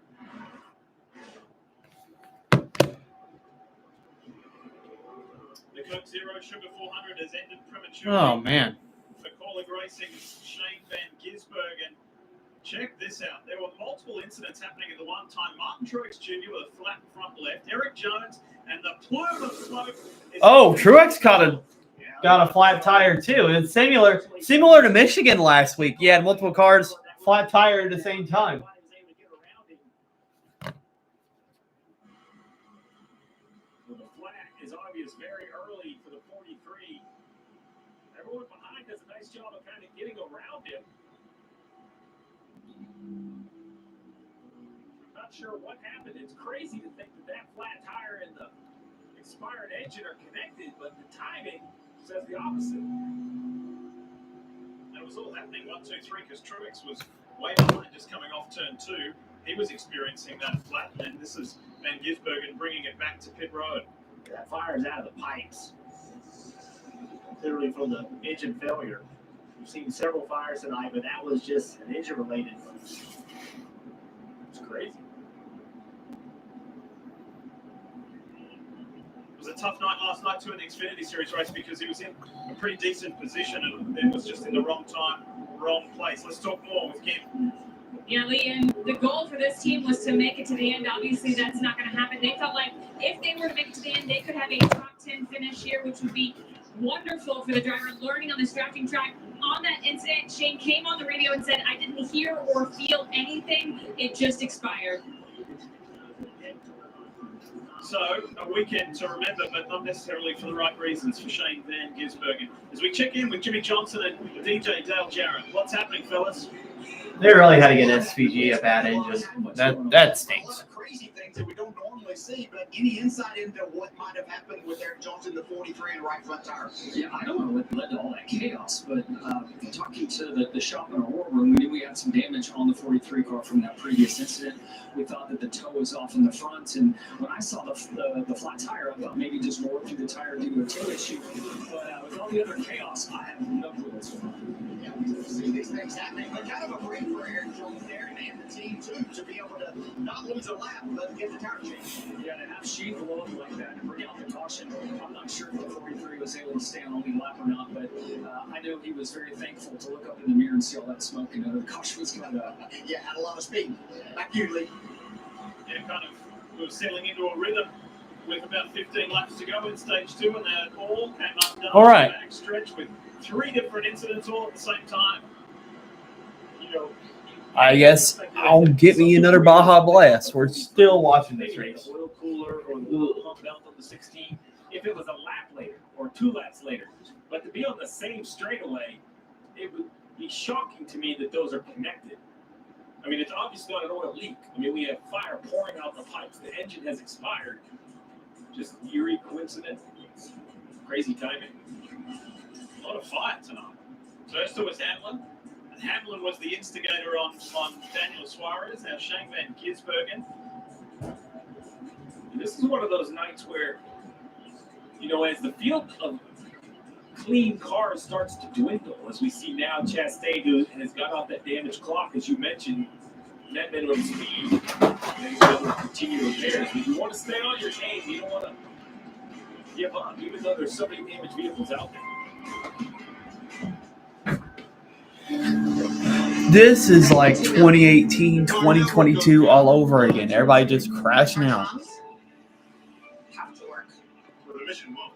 That's why they partner with Verizon Frontline, the network that truly prioritizes first responders. So we don't worry about getting through. And they're the most reliable 5G network in America. Out here, reliability is everything. Extreme or routine, Verizon Frontline delivers. The #1 network choice in public safety. Learn more. Your mission is our purpose. The race to the NASCAR playoffs continues next Sunday. We're not even completed stage 2 yet, and half the field has basically got involved in an accident. It's ridiculous. Not every decision you make will be as good as getting Volkswagen at the Savvy VW Summer Sales Event. 2024 Volkswagen models cost less to maintain than Honda. Get 1.9% APR financing or a $2,500 customer bonus on a new 2024 Tiguan. Coming this Labor Day weekend, Bob's biggest challenge yet. It's time to dare to compare. It's got action. It's got suspense. See how you get more for less this Labor Day weekend. Turn the channel to mybobs.com to find out how. You're more than just a car, more than just a number to the insurance company. You're a human being and deserve to be protected. Choosing the right lawyer is the most important decision you'll ever make. We know how to win. Call Brown and prove it now. There's DNA. Then there's heavy-duty DNA. HDNA. It's engineered into every aspect of the GMC Sierra HD. With the pulling power to prove it. Tow hitches of the world. Prepare for glory. Get 5.9% APR for 84 months on Sierra heavy-duty Denali models. Yeah, so it's still on commercial break. Let's look at the top 10. So we got Logano, Larson, Yuck, Todd Gilliland, Ryan Blaney. Hey, at least I could get some fantasy points. Brad Keselowski, Kyle Busch, Tyler Reddick, Michael McDowell, Chris Buescher, William Byron. Looking for a reason to try the new $5 meal deal at McDonald's? Yeah, that's a bummer. 2, 3, 4, and the price makes 5. That's everything you get with the new $5 meal deal at McDonald's. The Weather Impact Forecast from 5 on your side. Focus on you. Toyota is proud to recognize one of their own, Martin Truex Jr., in his final drive here at Daytona as a full-time driver. Yeah, more drivers pitting for repairs. Truex's Team Toyota teammates were asked about his impact both on and off the track. I really respect Martin because he's done NASCAR his own way. He doesn't get caught up in the pageantry of NASCAR. He does what Martin does, and he's been very successful. Martin Truex Jr. in dominating fashion. I feel like when you think of him, you think of Toyota for sure. You know, what he's been able to accomplish with them over the years, transcending to the top of the sport. I've been this since I was a little kid, and just never give up, man. Never give up on your dreams, no matter what happens. He is one of the top 3 drivers, I feel like, in the Cup Series. I've always had a great working relationship with Martin. It's just been one of the best teammates I could ever ask for.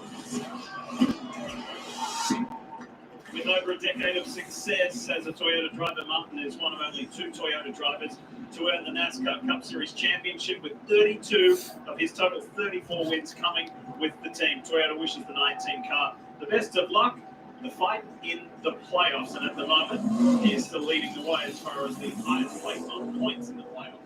What a career! 2-time Xfinity champion, Cup champion, and one of those drivers said it. He's done it his way. He really has, and he's stuck to his values and his morals, even as the sport has changed and it's become more aggressive and sometimes even more acceptable to knock someone out of the way. Martin said, "That's not how I race. I'm going to stay true to who I am," and he's been successful doing it. It's funny when a driver and a sponsor turn into such a partnership that they match with one another, like Bass Pro Shops, Toyota, Martin Truex Jr., right? Like, he just kind of fits that mold as we see some cars peel off on the pit road with a short sprint to the finish. Okay, finally leaders are pitting, and it looks like Todd Gilliland and Kyle Busch are pitting. Points don't really matter to them. They got it. They're in a must-win, so it makes sense for them to pit. For the 38 team, Dave. Kyle Busch gives up 8th position. He was told, here's the play. We take the 4 tires now. Maybe the stage break we only do fuel. That will save time for sure. And released and sent. And here we go. Jones on the left, Van Gisbergen on the right. It was chaotic. We get ready to go back to green.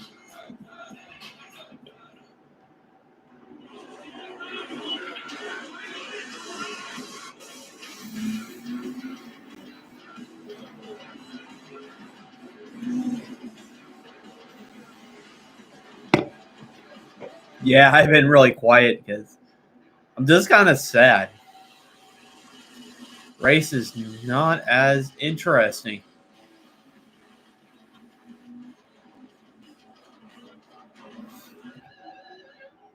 Never? I want to be an actor. So why don't you act like a good sister and get me some of those baby back ribs? I want to be a director now. Let's try a scene where you go get your own. And action. And cut. Come on, let's try action. And cut. Maybe I'll just go get wings for everybody. That's my team out there. If our network goes down, lives are at stake. Our tongues have to work. Well, the mission won't. That's why we partnered with Jurassic Park, the network that truly prioritizes first responders. So we don't worry about getting through.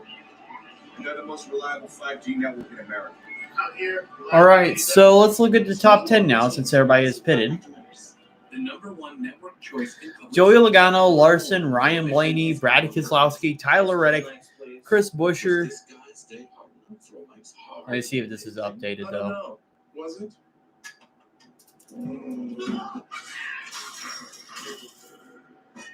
Hard days deserve a hard limit. Logano, Larson, Blaney, Keselowski, Reddick, Chris Buescher, Kyle Busch, William Byron, Bubba Wallace, and Michael McDowell. We're looking for you. Join us at Toyota Racing. Pizza Hut just changed the combo game with the new My Hut Box. Starting at $6.99, it's the ultimate solo meal. Get a personal pan pizza or melts and your favorite side. Combo like you've never comboed before. No one out-pizzas the Hut. This is setting up for a spectacular end to stage 2 as we welcome you back to the Coke Zero Sugar 400 here at Daytona International Speedway. Just everybody getting assembled after their respective stops. All right, 1 to go. So we'll be going back racing once again. To the end of the second stage. Let's catch up with another crew member of the 3-team. Ray Wright is the longtime pit crew coach for RCR in the number 3, but college baseball fans of the early 2000s know him for a different reason. The catch, you're seeing it right there. In 2000, LSU captured its 5th College World Series title as an outfielder for the Tigers, and that finale Wright had a game-altering out that saved 3 runs That catch helped LSU get to a 6-5 victory over Stanford. The game-changing catch was captured by a photographer, making the moment live on forever. Today, that photo is framed, hanging in Wright's office at the shop. He told me he looks at it every day as a reminder of hard work. And speaking of catching, he's actually catching the hose during pit stops for Austin's teammate this weekend, the 18 of Kyle Busch. Tell we're a Big Ten network. I'm not sure if we can go LSU threw it up there, but I can appreciate it. You see the smile? Yeah. You saw the picture up. All right, pace car's about to pull in pit lane. Larson on the bottom, Logano on the top. We are finally going back racing after that oil cleanup of SPG blowing up. Just off there a moment ago, and can you believe it? Amongst all that chaos, there are still 31 cars on the lead lap. That's shocking. I thought we lost half the field on the backstretch. Half were involved. Here we go. Logano, Larson, 7 laps to go in the stage. A wild run to the end of stage 2. 7 to go. Here we go.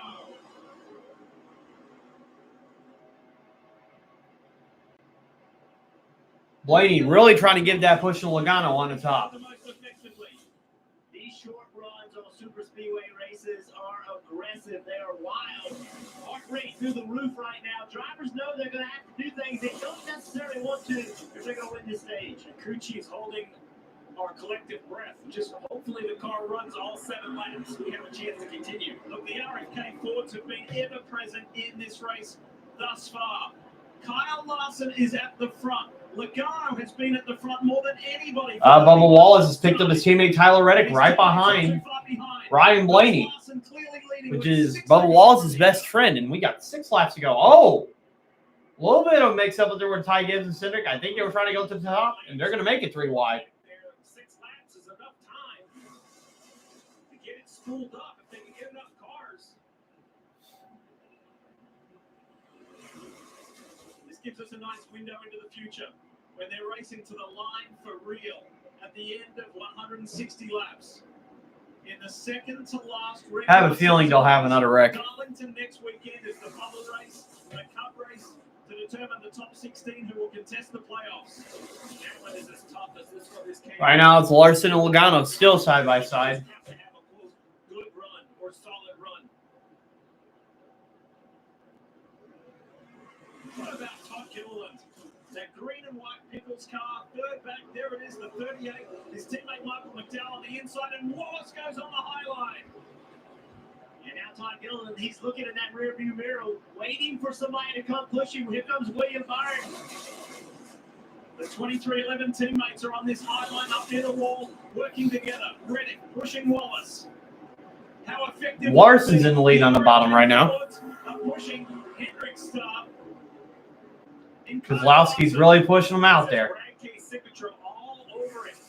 Like Kozlowski cannot clear Logano.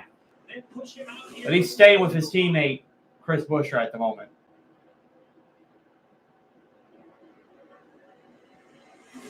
Four laps to go in stage 2. Josh Berry won stage 1. Josh is a little further back. He's in 13th for the moment.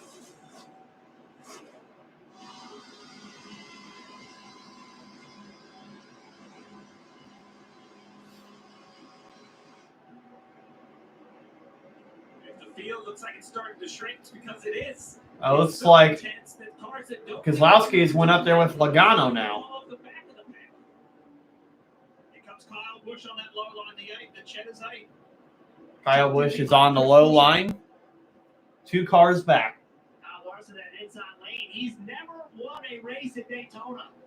3 wide with Blaney and Bubba Wallace. He feels like he put himself in position multiple times and it just hasn't worked out. 3 laps to go. Who's going to win this stage? His teammate Chris Buescher is pushing Larson. Larson's trying to win that regular season championship, and that's why he's trying to stay ahead right now.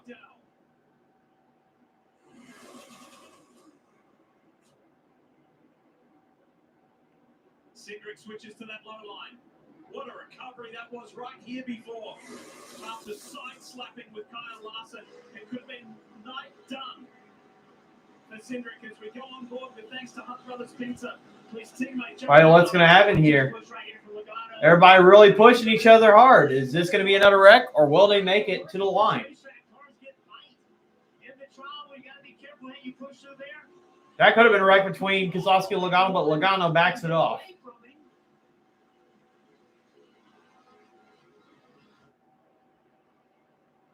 Larson in search of his first stage win at Daytona. Brad Keselowski looking for his first stage win this year. Yeah, former Penske teammates locked together. Blaney's right behind Keselowski and Logano. Hold on tight. And now Keselowski's in the lead. We got 1 lap to go in stage 2. Keselowski can't block Logano. He goes down to block Larson. Larson almost spins. That's going to back up the bottom line. And Logano now is back to the lead. What will Blaney do? Will he try to get the stage 1 himself, or will he just give it to Logano? We have seen the Penske drivers battle for a stage win. So we'll see. Can Blaney push Logano to a stage win? It sure looks that Blaney tries to go to the bottom. Logano blocks. Keselowski to the top. Blaney back to the bottom. Logano to the top. And Logano's going to get stage 2. Joey Logano winning the second stage. And that'll give us a little flavor for a little later on. So that's the end of stage 2. Joey Logano gets a playoff point. It has been a crazy night here in Daytona with fires, flats, crashes, and cars out. But still plenty of action to come as we take a pause and get Still got a long race to go. A little more than 60 laps to go. I was drowning in debt. I had over $36,000 in debt. It has not been a good night for Chevy, so I'm going to pee for Chevy real quick. 59 years to pay off. National Debt Relief can significantly reduce the amount you owe. National Debt Relief reduced my debt by over $27,000. With National Debt Relief, you have a powerful team that knows how to talk to your creditors. National Debt Relief, they got me out of debt. Call or visit nationaldebtrelief.com to get started. From the wireless company that brings you the same fast, reliable nationwide coverage for up to half off, comes something just as unbelievable. A race car that's up to half off. Visit consumercellular.com or call 1-888-FREEDOM to switch today. The Bush Guy, cold and smooth survival skills. Should you become stranded, be ready to signal rescuers.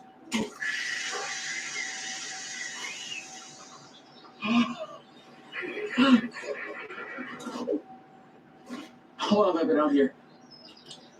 About 12 minutes.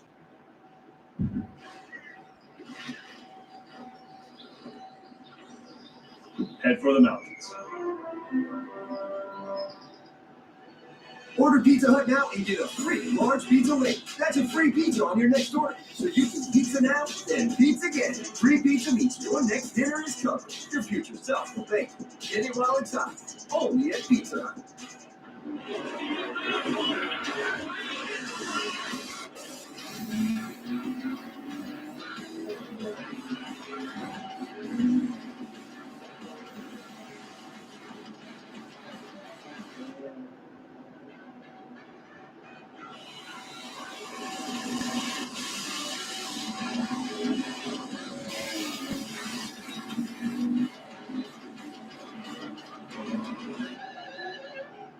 This is what being a NASCAR fan is all about. Wheeler history and tradition. Unmatched on-track intensity. And triple-header playoffs action to ratchet up the stakes. Throw in a can't-miss concert, camping, and the legendary atmosphere of Talladega Boulevard. And you've got more than a race. You've got Talladega. Get your tickets now at TalladegaSuperspeedway.com.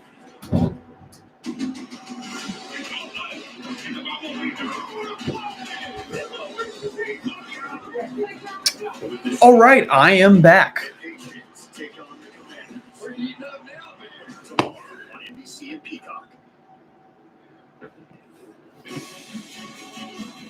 NBC Sports coverage of NASCAR is brought to you by Applebee's. Help us squeeze out childhood cancer. Bank of America. What would you like the power to do? And by Coca-Cola Zero Sugar. Is it the best Coke ever? Welcome back. Under caution for the end of the second stage here at Daytona International Speedway. Lead defeat Steve Letarte, Jeff Burton with you. Great to have seven-time Cup Series champ Jimmy Johnson joining us as well. With Dale Jarrett, fellow Hall of Famer, on the pit box. Marty Snyder, Dave Burns, Kim Coon, Parker Klingerman. We've got the whole gang here for a special evening at the World Center of Racing. Joey Logano successfully wins the second stage. Been a good night for him. He's led more than anybody, 34 laps so far here at this Coca-Cola Zero Sugar 400. Speaking of the pit box, let's join the fellas now, guys. All right, so we are back. So to give you a recap of the race, Josh Berry won stage one, and pretty much everybody was still in the race. Besides Daniel Suarez caught on fire in the pit, and he was out of the race first. And then Corey LaJoie started a big one in the middle of stage two, took out a lot of drivers, including my favorite driver, Chase Elliott, so I'm just disappointed sitting here. And then it's been Ford domination, and Logano has won stage two, and he has led most of the laps, I believe. Yeah, he has, and so has Bray Wyatt from WWE. So it's been a rough night for Chevy, but I just peed for Chevy, so hopefully that gives them good luck. It usually does. I gave Austin Dillon good luck. Sort of. And everybody's pitting now.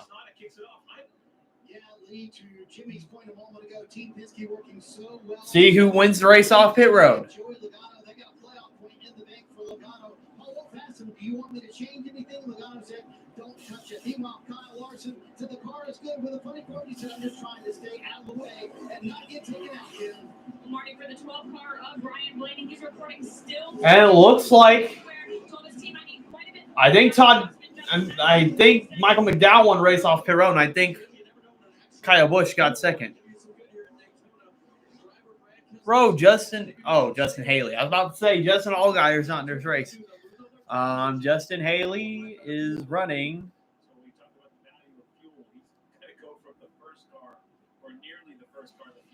I know he's in this race somewhere. It may be different because he just had pit stops. Oh, he's in third place right now, so not a bad run for him. But the results still have to update.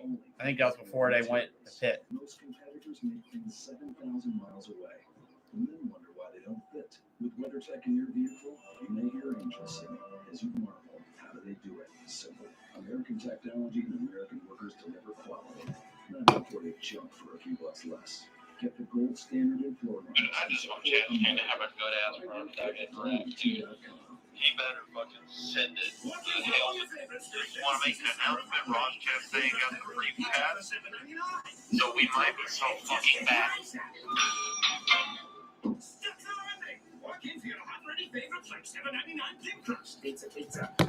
All right.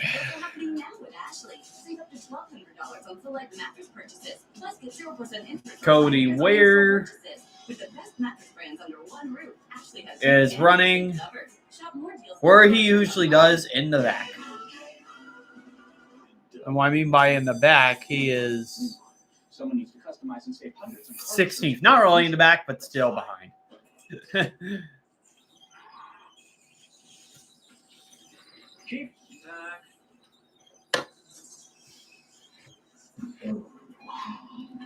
Come on. I either want Kyle Busch, Ryan Blaney, or Ross Chastain to win. Heck, to make the whole NASCAR world mad, even Austin Dillon. I don't care. Chase Elliott is out of this race, so I just want pure chaos to happen. I don't want no Ford to cross the entire line. In fact, I want to see Austin Dillon behind Logano again and bump him out of the way to win the race. I'd love to see that. $1.99 maybe. Always $1.99 each. Quick reminder, you can join NASCAR's free rewards program and start earning points. Yeah, I just saw that. He's back in it. You never know what can happen. Simply go to NASCAR.com/fan-rewards. And we want to thank the fans for turning out in force tonight for this Coca-Cola Zero Sugar 400. All right, let's get an update on Ricky Stenhouse Jr. with Marty. What you got? Yeah, we've been embedded with a 2017. A lot of cars pitted with one to go, including Stenhouse's crew chief Mike Kelly. So walk me through that decision process to come with one to go. Yeah, we're just trying to put as much fuel in our car. My favorite holiday, Christmas.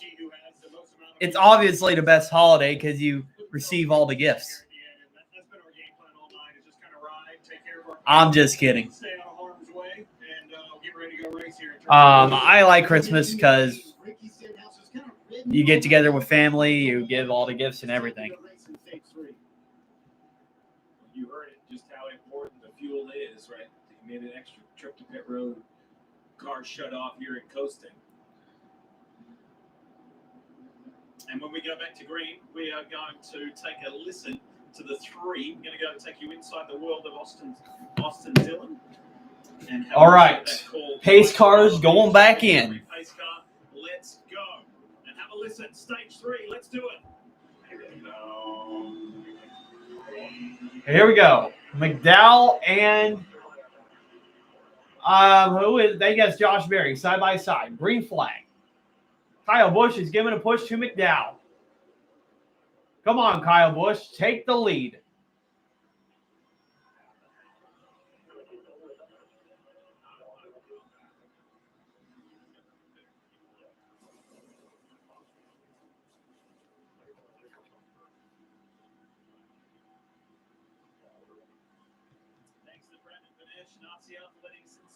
Yeah, like I said, it should be illegal for Logano to dominate a race.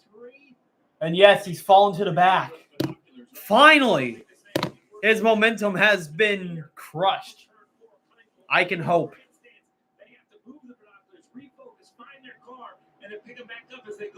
So it's only been past 2 hours I've been on this stream. We got 59 laps to go in Daytona. They can be clear left or right with just a few inches. What a night Josh Berry is having. Jimmy spoke to DJ about it earlier, and that 4 is back at the front just ahead of Kyle Busch.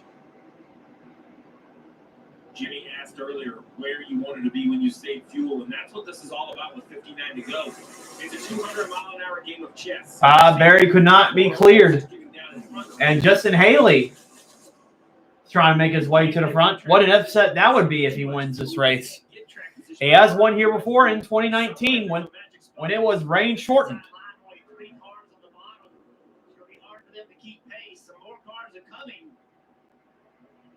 Folks, have a look at the graphic on your screen. The season wins. The cars at the front. Look at that. It's a bit of an open landscape. 8 cars in the top 10 have not won a race yet this season. Toyota on board. John Hunter Nemechek gave us some great news during that huge wreck earlier. But he got somewhat lucky.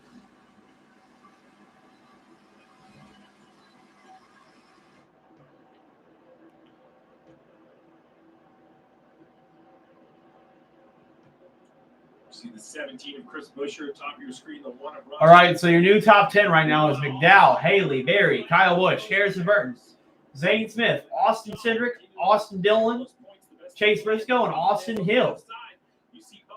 You'd only see that type of top 10 at a restrictor plate race. Is leading. Remember, a new winner changes that lineup, moves it instantly. And now that bottom lane, look at all the cars that are now in it. That's much more momentum than they had before.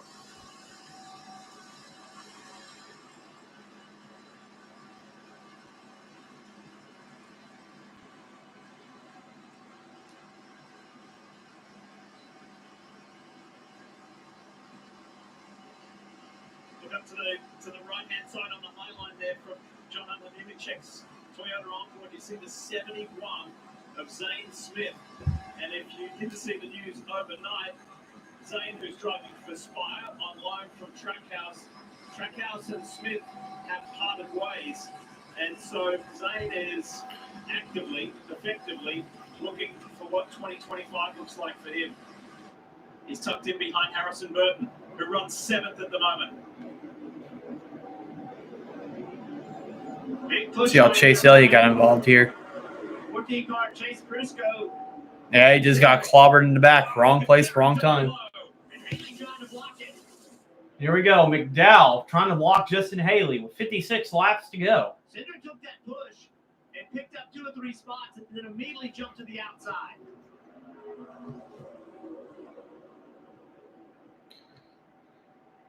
Talk more about Barry. Parker, what you got? Well, as you're watching on that top lane running in the 3rd position, something interesting on his radio when they got going on the stage, he was pushing McDowell. His spotter came on the radio and said, let's establish credibility pushing McDowell. Jeff, I think this is something interesting that fans don't always realize. Let's see. Someone went to the middle. Before a race, but sometimes I think that's that we see, Chase Briscoe, but it's not going to work for him as he's falling to the back. That's exactly what they were trying to do with McDowell to show him that they could be a pusher. You know, Parker, you have a plan when you go into this race, but you just have no idea. All right. Kyle Busch is still in the top 5. He still has a chance to win. Ross Chastain's in the back. He still has a chance to gain some points. 2021 Daytona 500 leads. The winner leads the way. For Kyle Busch to get in the playoffs, he either has to win this race or Darlington. He cannot point his way in.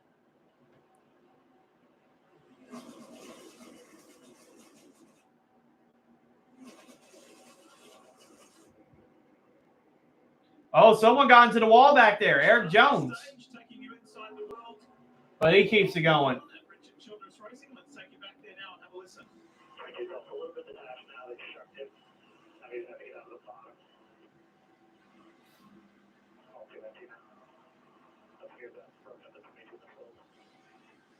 Yeah. Austin Dillon's got a different spotter because his spotter got suspended after Richmond. Which he'll be back for Darlington, I believe.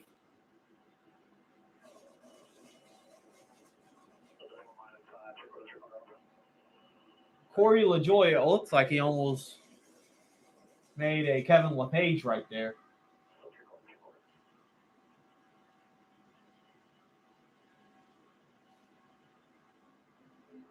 As John Hunter Nemechek is leading the bottom line of in front of Kyle Larson, but not for long. As McDowell and Haley have dropped down to the bottom, now they go back to the top. Pretty much controlling this entire pack. McDowell still leads in front of Justin Haley. So a lot of drivers that are unfamiliar at the front are familiar here at Daytona. As McDowell's doing a lot of blocking. Still got a long race to go, 52 laps to go. They have this race circled as their opportunity to get into the playoffs with a win. That includes Justin Haley, who has won at Daytona in the Cup Series before. Right now, this team, though, having so much fun with the progress they've made this year. It's been a complete 360 from where they were right now. Justin giving no feedback, just the spotter talking overall happy with the handling of that race car. I'm just glad at least this race hasn't gotten rained out because it's been rained out quite a bit. Larson squeezes up to the top. But then Cindric gets to run on the bottom. Qualifying to that flat earlier, Jones is on the lead lap and runs 20th. It seems like you want to be on the top on a straightaway, but the bottom in the corners. Ready to rise to the challenge. Above obstacles, above perceptions, above it all. If so, we're looking for you. Join us at Toyota Racing. The thing about favorites is So less than 50 laps to go right now. tells your old favorite to beat it. Introducing the Anybody running on the lead lap has a chance to win. Your next new favorite. Yeah. I'm not a big fan of change, but I'm willing to try it. I gotta tell people about this.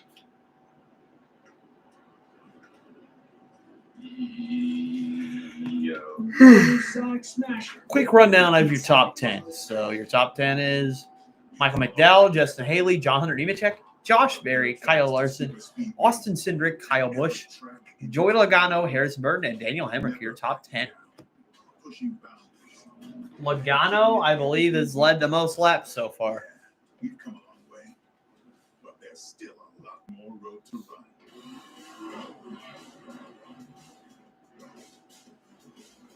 Goodyear, the official tire of NASCAR. Who's up for a little bit of chaos? That's wrong. Man, you still have that defeated feeling whenever your driver gets taken out early in the race. To bring the triumph to hit the bricks. You just got to keep on watching. I say that's a trick question. With the playoffs coming, there are no friends.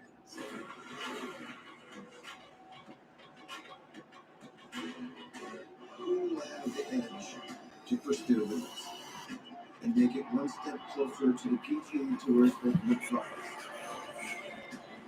The race continues at the BMW Championship. Right, so McDowell still has the lead. It's where dreams come true. We are all rooting for you. Here we go. Welcome to the live He also needs to win as well. As good as I've ever seen. America is gonna love you. There's $1 million at stake. Are you ready to choose a champion? AGT is live. Tuesday and Wednesday on NBC and Peacock.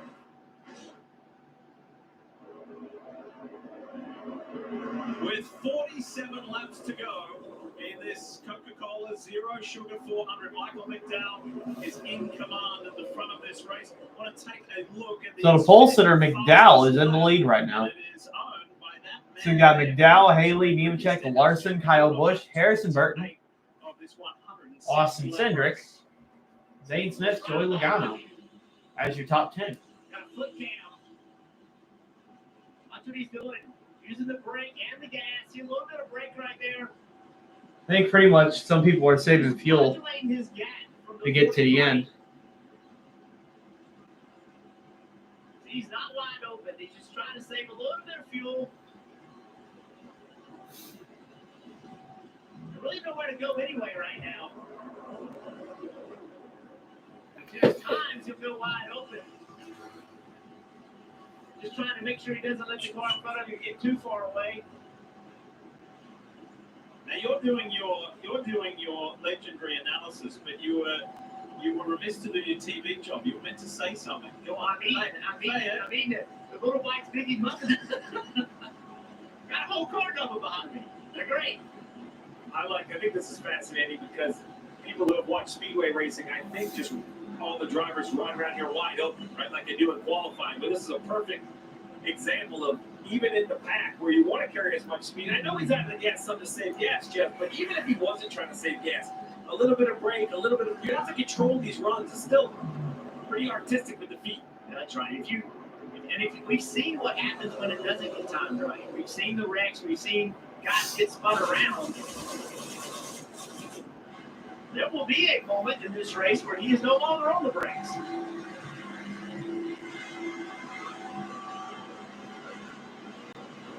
Keselowski trying to make this middle lane work.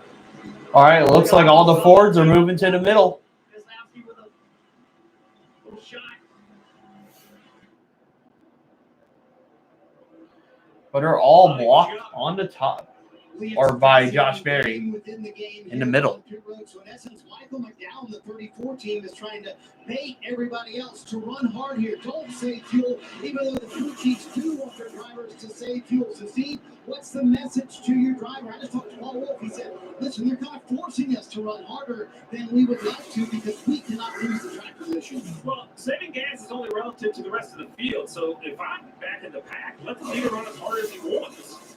You know, the pace of the field is the pace of the field. It's got about 44 laps to go. Not that long You still save more. The difference until we get to that last lap. is still the difference, regardless of how much you're using. And Justin Haley in that Rick Ware Racing machine sitting second said before this race, I feel the Fords have got good fuel economy anyway. And here's the perfect example. On the right side of your screen, split data between McDowell and Ricky Stenhouse. Look at the green bar under McDowell. Look at the green bar under Stenhouse. That's first to 23rd. My point is, McDowell wide open the majority of the time. Stenhouse running the same speed, 194 miles an hour, running faster than the leader, using half throttle. That is the whole. Okay, where is Ryan Blaney running right now? Ryan Blaney's back in 19th. This car is not as fast as the others. I won't blame him if he's staying out of trouble. Oh, Josh Berry tried to go to the middle. John Hunter Nemechek had to check up there. Could have been an accident, but they keep it going.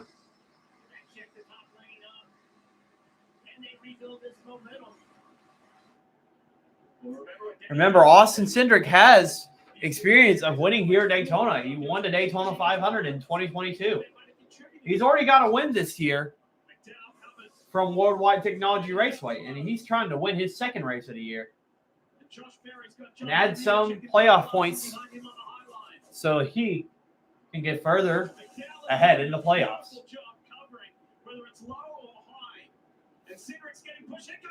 Oh, what an aggressive pass by Justin Haley as he gets to the bottom, and he's going to pass Michael McDowell. Will he be clear of Michael McDowell? He is going to move up. Justin Haley to the lead. Finally, they're starting to make moves on McDowell.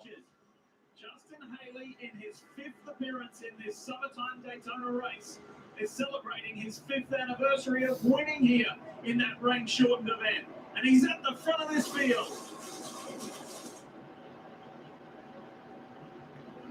Yeah, like I said, it'd be insane if Haley wins this race. Penske teammates still at the bottom of the racetrack. Joey Logano pushing Cindric. Logano pushing Cindric aggressively. It's Ford heavy at the front. I know it's go time. With only 40 laps to go. The speed of the Blue Oval cars are impressive here at the World Center of Racing. They hold down the top 6 spots right now.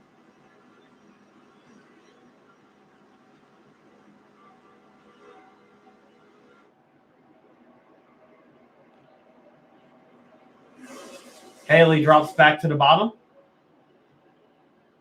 Cinder got a little bit close to McDowell there with that side draft. Everybody behind Haley is 2 by 2.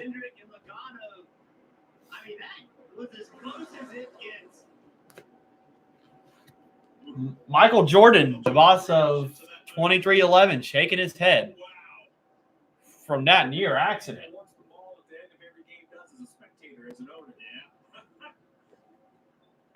And now we're side by side for the lead between Justin Haley and Austin Cindric.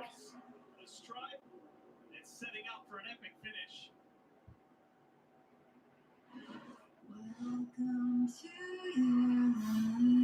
You can run from a bully for so But the outside lane still has the momentum. You're gonna have to stand up to. What did the president know, and when did he know it? I am about to start the biggest war of this century. So you told me you wanted to make a difference in this world. What would you have me do? I want you to fight. If you're nervous, tear down this wall. Rated PG-13 may not be suitable for children under 13. There is nothing like a Wendy's Frosty. It's cool. It's creamy. It's only $1 right now. Wait, what? Haley's still in the lead. Only Frosty is $1. Gotta be Wendy's. Only 35 to go. Love your phone, but not the cost of your current plan? No problem with Straight Talk. Bring the phone you love and get one line for $25 a month when you switch to Straight Talk. That's up to half off the price of the competition. Plus, the best part of all, get a $200 credit for a new phone after 12 months. With Straight Savings, you save now and later. It just makes sense. Straight Talk. Real unlimited data. Less dollars, more cents. Yeah, I think pretty much everybody's going to race side by side, 2x2 until the next, like the last 20 laps. That's when they'll be racing really aggressive, I predict. Restore your engine to perform like new. All in Restore and Protect. Another first from Valvoline.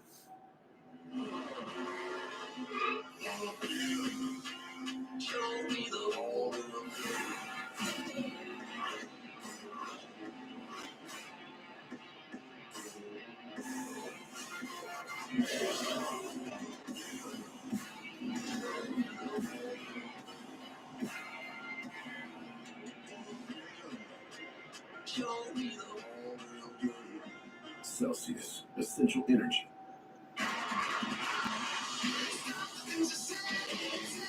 All right. Race update for your top 10. We still got Haley, Berry, Nemechek, McDowell, Cindric, Larson, Logano, Busch, Kozlowski, and Harrison Burton, your top 10.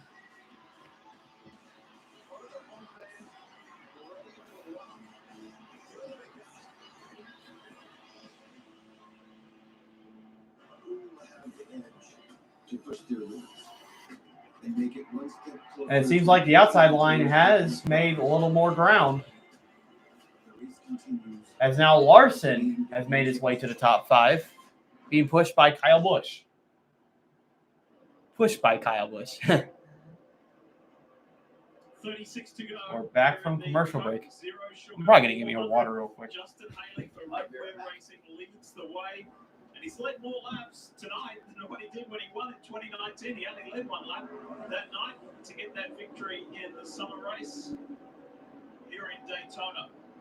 Let's take a look at the Toyota driver update. And it happens to be John Hunter Nemechek, highest placed Toyota runner who sits in 3rd at the moment. Started 31st. Having a great run. All by himself. Next Toyota's Christopher Bell down to 14. All right, I am back. Why that matters is if they start pitting, many times we see them pit. I'm pretty sure these drivers have to pit for fuel. Toyota's a long way behind Nemechek. So that's that stage, 35 to go. If you come to pit road now, you can. And sometime during the race, the crashes happen when you go on a pit road. What are you going to do when you're on pit road? History says gas only. And we heard the crew chief of the 47 say, for as little time in the pit box as possible to do that, you have to save fuel. Let's listen to Kyle Larson in the 5 car. Give me a little more on the saving side. So we talk about saving gas like they're sitting the cruise control riding around here. Every driver has a different tool. They have digital dashes. Some like lights, some like cars, some like target throttle position. They can see if they're 50% throttle, 70% throttle. There's 100 different ways to do it. Each driver has their favorite, and the crew chief and the driver have to keep coaching each other. And there's no harder track to coach your driver than Daytona because you don't want to be on the radio. Because you got to stay off the radio, let the spotter do the work. On a draw right here, show you, look at those dots on the 22's dash. There's some sort of target there. We don't know what it is, but Joey Logano does, and he is trying to hit that target of saving fuel. The problem with while he's doing that, look at the bottom. The guys on the bottom lane, they decided they're not going to save as much fuel. So, yes, he's saving fuel, and yes, he's going to shorten his pit stop. Yeah, some drivers saving fuel, some drivers aren't. As this bottom lane has decided they're going to use more fuel and go faster. And you heard Kyle Larson say when Cliff Daniels asked him, trying to save a little bit more. He said, I'm trying. I'm doing my best as Martin Truex Jr. is in. A couple laps down for the 19. I think he had a little bit of an issue with the left front tire. The damage might have finally cut that tire. Yeah, there you go. Left front goes down. The 19 comes to pit road. So Truex cut his tire again. Computers are great. So he's 2 laps now. How much fuel you need. Jeff, as a driver, you have to get to pit road, get on single file, not have an issue getting your pit box the right way. If you're on single file, it's okay, but you can't get blocked out of your stall. And then the gas man, we have to have a clean plug-in with an over 100-pound dump can. And then the most important thing, Lee, if you need 2 seconds worth of fuel, don't leave it 1.8. Yeah. Make sure you stay for all 2 seconds. And then on top of that, Steve, so many times we see when all of these cars trying to get on pit road, 10 cars at a time, trying to come out of this back. How many times have we seen Rex, Marty, them trying to get on the pit road? It is not uncommon at all. Yeah, green flag stops here at Daytona, Jeff, are treacherous. Talking to Paul Wolf a moment ago, there's even a game within the game. Right. We could have pit stops happen soon. I wonder if some are trying to save fuel so they could have a quicker pit stop to get out ahead. That would make sense. That's what they tried doing in Michigan. For example, Kyle Busch did the same thing last week and actually had to lead for a couple of laps, and then got passed by Reddick because he didn't have the best car. But 31 to go. What strategy do drivers do? And do we see another wreck before the race ends? Remember, he was leading the 2017 Daytona 500 when he ran out of gas. So this fuel strategy at Daytona is not something new. It's just being played by more cars than ever. Great run by Cody Ware and the Rick Ware Racing Organization to have two cars up there in the top 9 positions. First and 9th. Awesome performance. Uh-oh. Cody Ware is in the top 10. That's scary. One big one so far in this race tonight. A few other incidents, but a lot of good racing. And we're getting close to the end.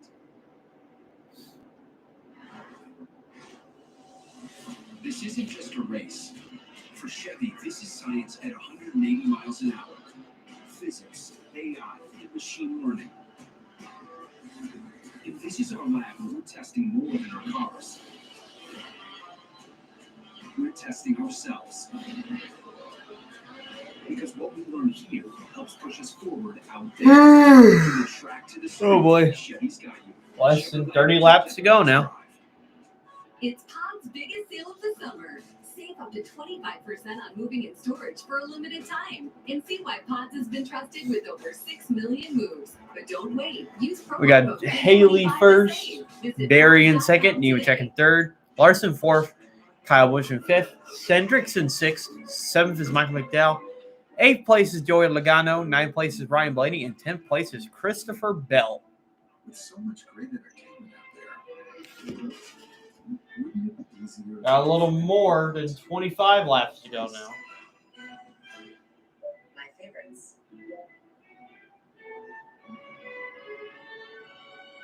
I see Blaney's trying to make his way in the top 10.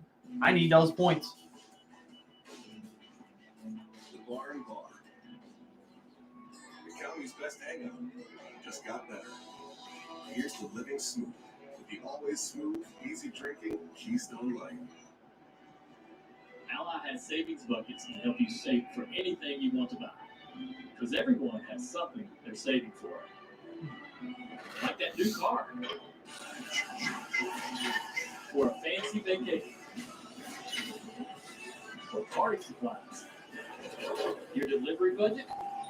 Or even the down payment on your dream home. Our savings buckets help you save for what matters most to you. The NFL is coming back with a 1-2 punch.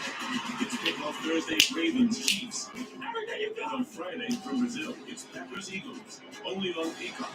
2 nights. Haley still in the lead. On NBC and Peacock. Leaders are shifting from bottom to top. I wonder how pit stops are going to end up.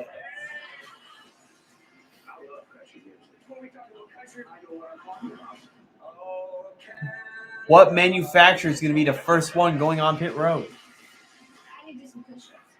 Is it a better idea to pit early or later? We'll find out soon.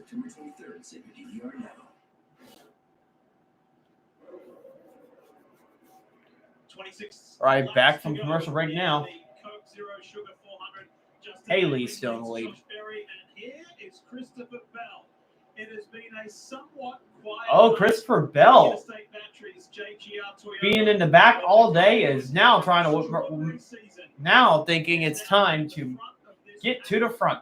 At a critical and crucial stage. You can almost feel it. I feel like it's John Hunter Nemechek is also getting pushed by Larson on the outside. That's what this race looks like. It was at the top, now it's on the bottom. That's just cars positioning themselves so when they want to pit, they can get there cleanly. Lap after lap, everybody gets a little more antsy.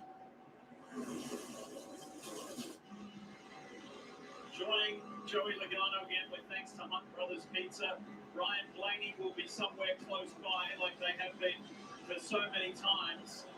And just think at this stage, who are the key combos we have seen so far tonight? Getting down to the interesting phase, Jimmy. Yeah, we really are. The conversation around the four-car trying to save fuel, having to text our guys back at Legacy Motor Club in the war room to understand what the 42 is doing for fuel. And it really appears that those first three rows of cars have a really difficult time of saving fuel.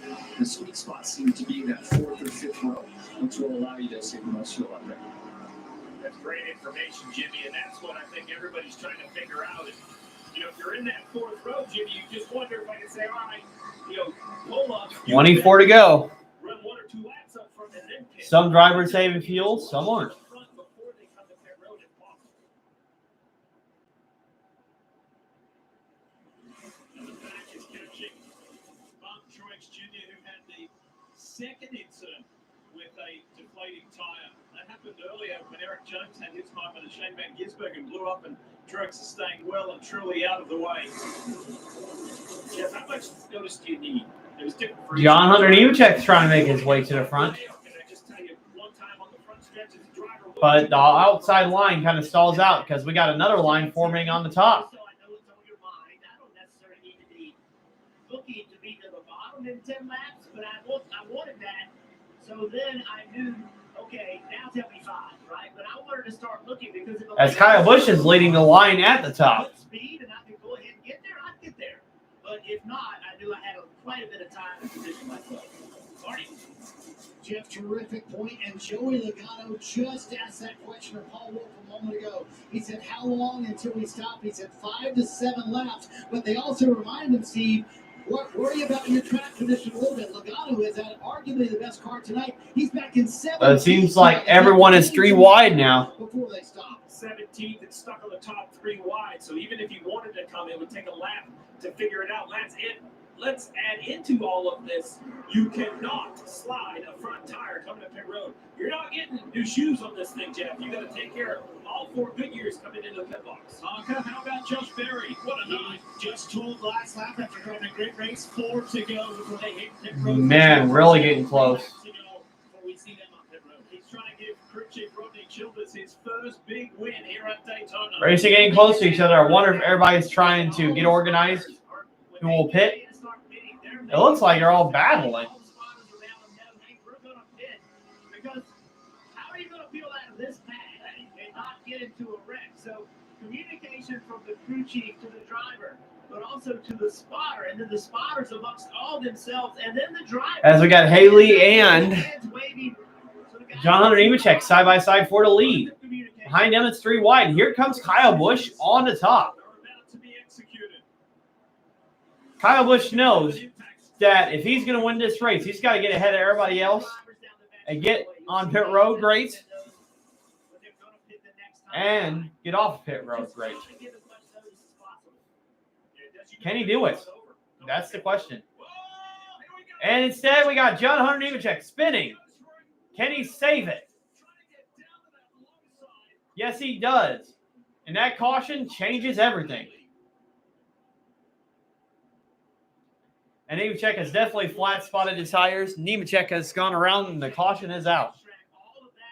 Could have been a big wreck, but it's only a 1-car incident.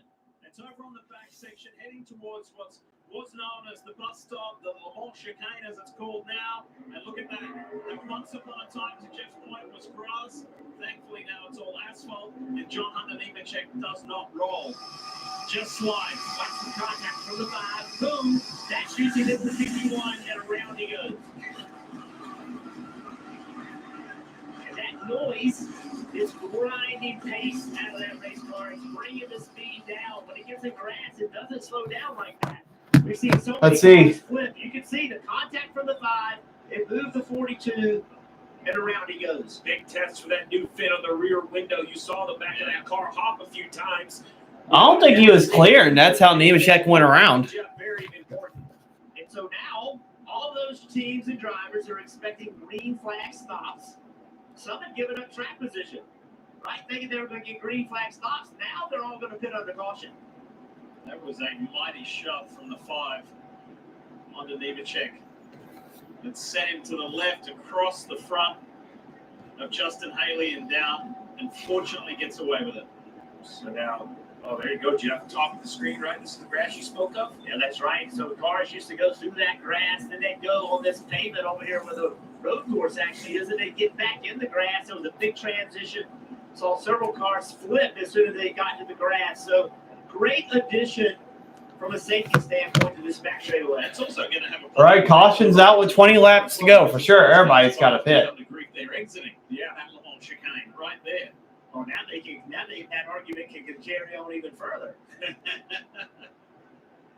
So now, Jeff, you kind of pointed it out. We were building up to these waves of green flag pit stops. So now everybody's saving fuel. Is still real. Everyone has to come to pit road. So now there's a bunch of factors in the equation. First of all, how much fuel do you need? How much did you save? How much fuel do you need? All right, so after John Hunter Nemechek's spin, the top 10 now is Kyle Busch, Austin Cindric, Larson, Michael McDowell, Josh Berry, Brad Keselowski, Christopher Bell, Joey Logano, Justin Haley, and Bubba Wallace. Logano has the best car. Haley was leading not too long ago, but has dropped back. And Kyle Busch, who needs a win to get into playoffs, is in the lead right now. And they're going to try to almost engage the car before it stops. That plug time is going to be key because the other issue is even if it's not perfect, if you're a little off-center, then the way the system works, you get air mixed with the fuel, it slows everything down. It's kind of all on your shoulders right here. Now, some cars towards the back, they might decide to take tires. They might say, hey, so this is just interesting. So let's not risk it. Here is the big move presented. Who pits for tires? Who doesn't? Storage. And this was a little earlier when Justin Haley said, I need to get down, and I'm going to get down in front of Austin Cindric. That was a pretty aggressive move, and it got all of our attention, including the attention of Michael Jordan, where he said, wow. That was aggressive, that was decisive part for Justin Haley and his Rick Ware Racing Ford, the Beefaroo machine. It worked. That worked great. The other thing, Steve, you did a great job of explaining the role of the team. What's the role of the driver? The role of the driver is to get down pit road as quickly as he can, obviously, but then also position your car on pit road. So as soon as the guy So you want my desk shape? You can leave. Looks like I am exhausted, but I'm hyped for this finish. You also don't want to get too close to the wall because now the gas man can't get over there and do his job. We're likely going to get a big wreck now. All right, pit road is Everybody is pitting now. Entertaining and very busy, and that's where we find out Marty Snyder. Kick it off, mate.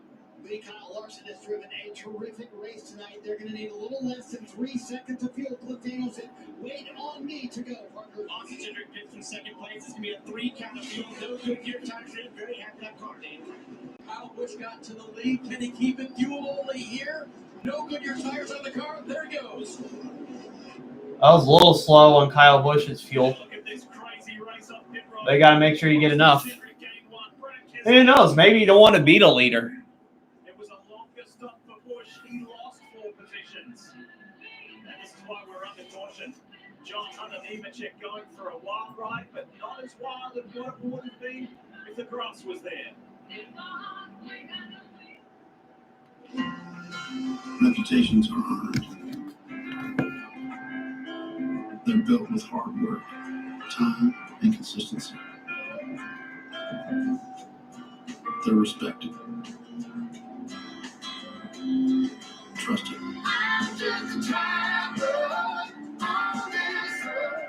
They're real, and they're rare. Introducing Travel Whiskey, the result of reputation. You can only get Wendy's new saucy nugs at Wendy's. So if anyone ever tries to tell you they have saucy nugs at home, you might want to see what else they're hiding, because that person lies. For a whole new way to nug, gotta be Wendy's. All right. Everybody pitted, so let's see how the top 10 has changed. At Mint Mobile, we like to do the opposite of what Big Wireless does. NASCAR.com still trying to update. We charge you a little. They put their names on arenas, We put ours on my lower back. So naturally, when they announced they'd be raising their prices due to inflation, we decided to deflate our prices due to not hating you. If this were one of their ads, they'd end it here with a happy customer. So we'll end ours with an angry goat. Forget the angry goat. Car insurance is up 20% this year. So I went to the Experian Insurance Marketplace. They shopped my info with over 40 top providers. I saved $800. They'll even alert me if they find a better rate. And it's free. Go to Experian.com/car.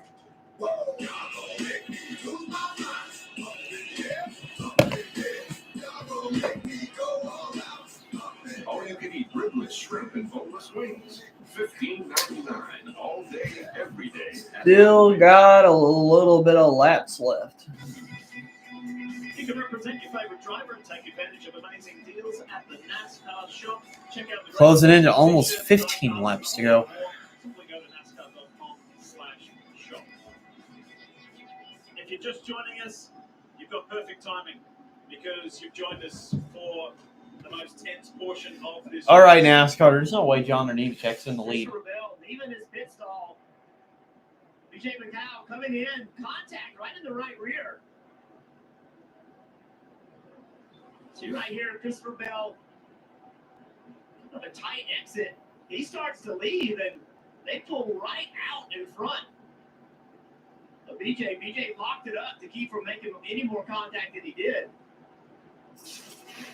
Could have been a little mirror effect there too, because Blaney was released right ahead of Christopher Bell and maybe thought the passage was clear and unawares of BJ McLeod coming in. That is simply the crew chief knowing he needs to train. Yeah, Nemechek's not in the lead. I don't know what NASCAR's thinking. That's what he's telling. Risk versus reward, and the reward is the highest with 17 to go. Dave. Right now, it's Cindric and Brad Keselowski. The 23 pit box, the car that he owns. He's here to support his driver who's already led here tonight. And he knows that Bubba Wallace has a chance to not just work his way above the cut line, but make his way into the playoffs, locking in. NASCAR update the leaderboard. The fuel saving is over for the night. Thank you. For Kyle Larson. Man, that took forever.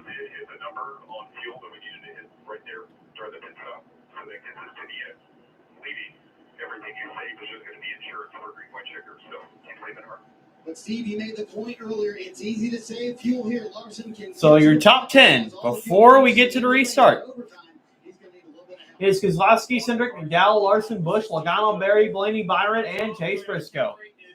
16 laps to go. Who's going to win it in Daytona?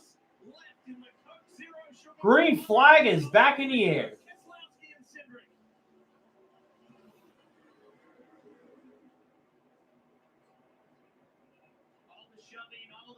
That we've seen so far is going to be nothing compared to what we're going to see in the next 16 laps. Riding with Joey Logano. Logano with the best car is in 5th. Kyle Busch needing a win is on the top in 6th. Second only to the man who is following. And Cindric's getting a big push by Kyle Larson. Will he try to move to the bottom to block Brad Keselowski, or will he stay at the top? Looks like at the moment he's staying at the top. Oh, restart's under review between the 2 and the 6 car. 45 starts. Worldwide Technology Raceway back to 2023 since he has seen the checkered flag first.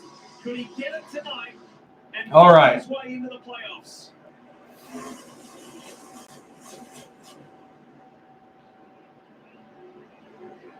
And Brad Keselowski has gotten a penalty for jumping to restart.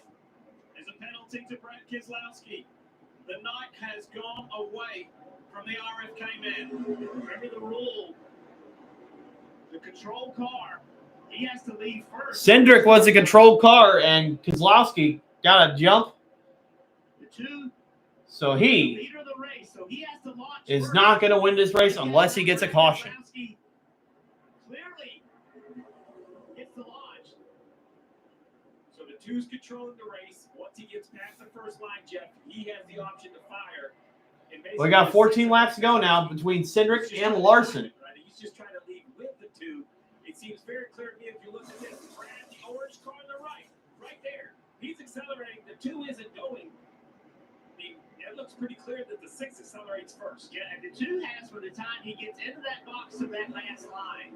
Kozlowski's getting to push, but it doesn't really matter for him because he's got a penalty. And he must pit in the next couple of laps. So the defense is that, hey, it looks like I'm accelerating because I am, but that doesn't mean that the 2 isn't on the gas. See, Brad can hear that. He hears the 2 accelerate, so he goes. He's claiming the 5 hits it, spins the rear tire. Brad is protesting, and his team is protesting the penalty. Inside the final 13 laps. So will Brad Keselowski have to pit and have his race over, or will he still stay in it? But right now, McDowell is trying to push Keselowski to the lead.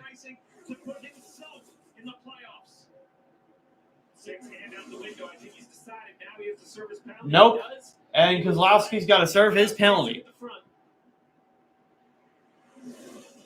Unless he gets a caution, his race is done for winning this race. We'll discuss this week for sure.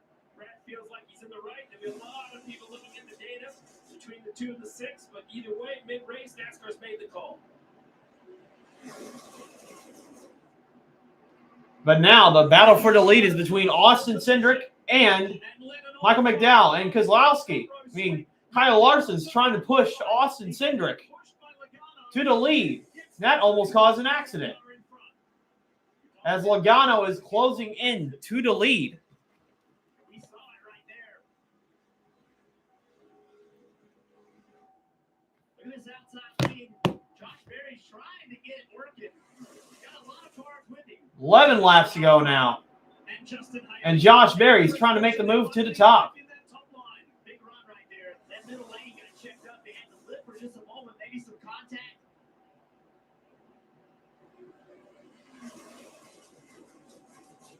Big pack of cars. Here comes Berry and Larson pops out. So too does Cindric. They go to that high side.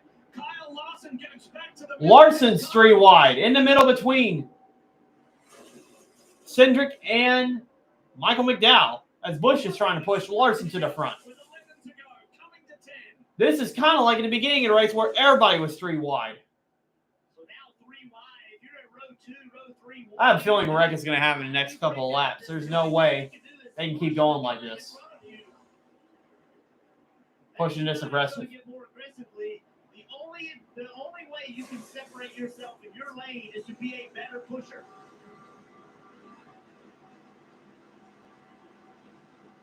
And in this very camera shot, you're looking at 3 guys across there that are all trying to race their way into the playoffs. And McDowell can actually be dragging his brake a little bit right here to stay latched up to the 22. See, the fire come out 22. 10 laps to go. Into the corner to make sure he didn't spin him out. Tyler Reddick is tucked in the middle there in that aqua colored color. Oh, someone got into the wall. I think that's Josh Berry. But they still keep it going. He's still on the gas. No lifting here at Daytona. Can he push his way further forward over these closing 8 laps? Coming up. Oh, wreck. McDowell has flipped. Almost flipped on his side. The big one has happened and the caution is out. Wow. Holy cow.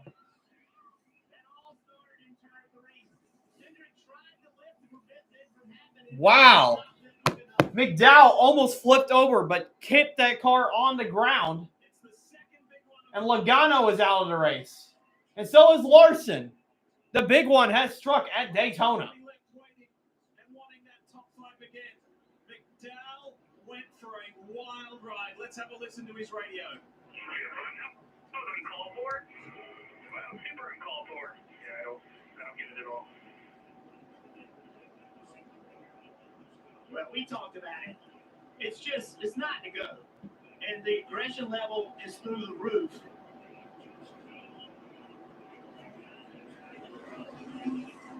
Joey Logano, who left fourth. Is Blaney involved, though? That's why I picked this week. Zero Sugar 400 is over.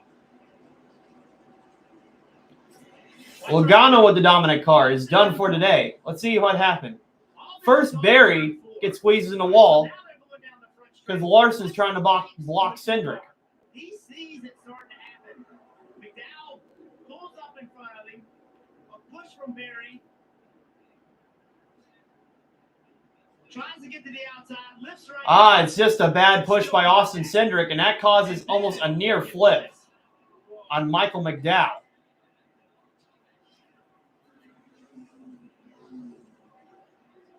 Michael McDowell, who knows what it's like to have a massive crash. Blaney got a little bit of damage, but I'm not sure if that's race ending or not. See the fire come out of the pipes of the 2-car? He was being pushed by the 4. He knew he had too much speed. He was doing all he could to prevent it, but it just could not get it slowed down. Now watch this view from Joey Logano.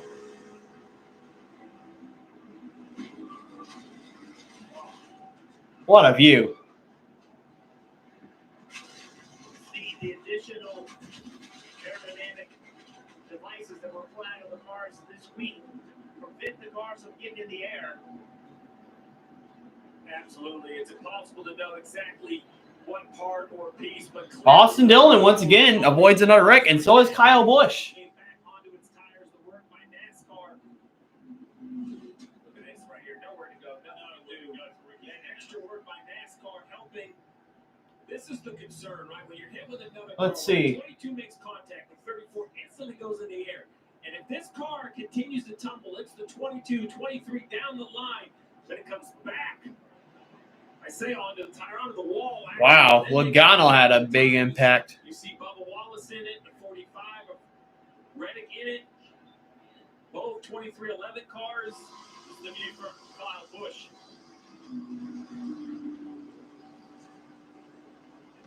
One of the worst wrecks I've ever seen. Ricky Craven at Talladega. Spun, car got in the air, and he went into the catch fence. This car of McDowell's comes back down and gets him to the wall. And there are cars involved, drivers involved there that have had terrific nights. But it is over. And look at how fortunate Michael McDowell was. Wow, what an accident.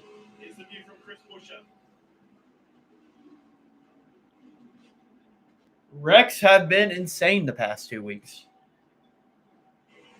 We had Corey LaJoie flip. McDowell had a near flip in the span of 2 weeks. That's just amazing. I mean, it doesn't even look. I mean, it's 3,500 pounds plus in the 34 car. At these speeds, it flies in the air like a matchbox car. I wonder if there's anybody left. We know Kyle Busch is left. No, it does not. And again, Cindric gets into the back of the 34 and starts all this, but when you see the fire out of the pipes, that's him lifting out of the throttle. And he knew he was trying to prevent it, but he just had too much. Looks like the Lon John Silver's car had a Lon John wreck there. There's about 14 cars involved in this second big one here tonight. And for some drivers, maybe just maybe that moment, their playoff chances evaporated. Well, I'm going to go pee for Chevy real quick. And for Kyle Busch. Check it, do some minor repairs, and away they go. For Michael McDowell, the night's over. Fortunately, that car did not fly any further or roll, and it came back down. Larson was in the middle of it. Well, we talked about the safety innovations of this car and exactly all the work NASCAR has done to keep the car on the ground. Let's take a look at our Toyota virtual car. We'll kind of go through the pieces and parts. There are the flaps on the hood to let the pressure out from underneath the hood. There's also the flaps on the roof to slow the airspeed down. What's new for this vehicle that we currently race is that green cable right there is connected to another flap underneath the car on the diffuser. It makes a tremendous amount of downforce going forward. But when it gets up in the air, it actually can act like a wing. So the right side flap, when it opens, it pulls a pin and releases the flap back of the diffuser. It all looks great, but how does it look when things go bad? Well, let's turn the air on, get our wind tunnel, and take a look at this. So we'll take our toy, we're going to spin it around, and as we spin it, you see all the flaps open, and you see that red light. That's kind of that high pressure, right? That is where high-speed air is hitting those flaps, and that is slowing that airspeed down. Remember, how does a wing work? The air over the top of the wing is faster than the air underneath, and it lifts up. Well, check this out right here. The 34 looks good. He's on the ground. It's the contact from the 22 right there. The flaps open like you would expect. All right, I am back. The concern is the additional contact. Watch this 22. Sends this car into the air. But right here, the roof. Let's look at the new top 10. That's slowing the air down on the roof of this car just enough to change the momentum from up to down. And you have to wonder about that new right side window rail that goes down that whole right side A-post, making that roof flap even more efficient, a 15 to 20% improvement. It's impossible to know what it would be without it. What we can't say for sure is with it. Yeah, I think Kozlowski, I think for him getting that penalty, he avoided his wreck. And the important thing to add to that is that there's an implementation in less than the last 7 days after Corey LaJoie went at Michigan. So NASCAR acted swiftly. There's a good look at that right rail, Lee. I'm sorry, you see the one on the left and the one on the right. That's new. So this one over here on the right side is new. It used to only have one on the left. The combination of two is a big advantage. See, when I talked to NASCAR, they said it's that long sideways slide that lets a car go. If they spin quick, the kind of air doesn't have a chance to lift the car, but that long sideways slide, almost exactly like the 34 is doing. And all the crew chiefs, they took NASCAR's numbers, right, from the testing at the R&D center. Now we have it for real of how that has impacted and helped the situation.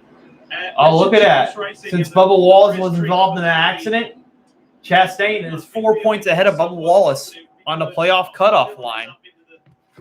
Top portion of this race in the 8. How about the 8, Dave, of Kyle Busch? Yeah, he was right in the middle of all that and somehow missed it right before you. I don't know how he did it, but it worked out great. We had a really good. And I'm watching the point of view from my friend at Daytona. We're still there at the end of it, which is great. We'll see what happens here. See how those guys line up in front of us. I would assume we'll be on the second row. I would assume the 4 rows are going to continue there. So we'll see what happens, and hopefully we'll be a good. Yeah, insane accident. There too. Can you feel the teammate help coming? Well, yeah, it's certainly nice to have a teammate right behind you. I hope those two work together well, and we'll push forward in this. You know, we've kind of been in this situation before. Last year where we both restarted on the front row and worked over and didn't make it happen. So I know those two folks have in their mind to go ahead and redo it a little bit. So hopefully we'll get these two hooked up and take these two Chevys to the front. Remember, a win in the next 2 races, that's the only path to the playoffs for Kyle Busch. Yep. And Dave, Austin Dillon, like we mentioned, within striking distance of another win, a much-needed win to get into the playoffs. It's been a busy week. Earlier this week, the NASCAR-appointed appeals panel ruled against Austin Dillon and his team for that penalty from Richmond. I talked to crew chief Justin Alexander. He said the appeal is a huge distraction, but a necessary evil. It took All right, 5 to go. time. He would have been focused on prepping for this race weekend, dedicated to that appeal. They'll do a So now we got Cindric, Barry, Kyle Busch, William Byron, Harrison Burton, Christopher Bell, Todd Gilliland, Austin Dillon, Austin Cindric, or Austin, Austin Hill, Eric Jones. Your top 10. It's been a long night. Let's join our Hall of Famers. Dale Jarrett, Jimmy Johnson. Guys, put the helmets back on. Put yourself in this situation. What are you expecting over these closing laps? Jimmy, I can't imagine there's going to be much less pushing and shoving going on here in these last laps. No, it's only going to, the intensity is only going to ramp up. You know, if I'm sitting in the seat, did we put enough fuel in the car? Yeah. We know there's going to be another caution. So it's how many more cautions, how many more laps? And then all right, 5 to go. And trying to create that opportunity to go down the back straightaway. Yeah, when you look up here, 1 to go now. So we'll have 3 laps to decide this race. In the playoffs, I mean, look at it. Josh Berry, Kyle Busch is there. Harrison Burton is there. Todd Gilliland, Eric Jones. There it goes.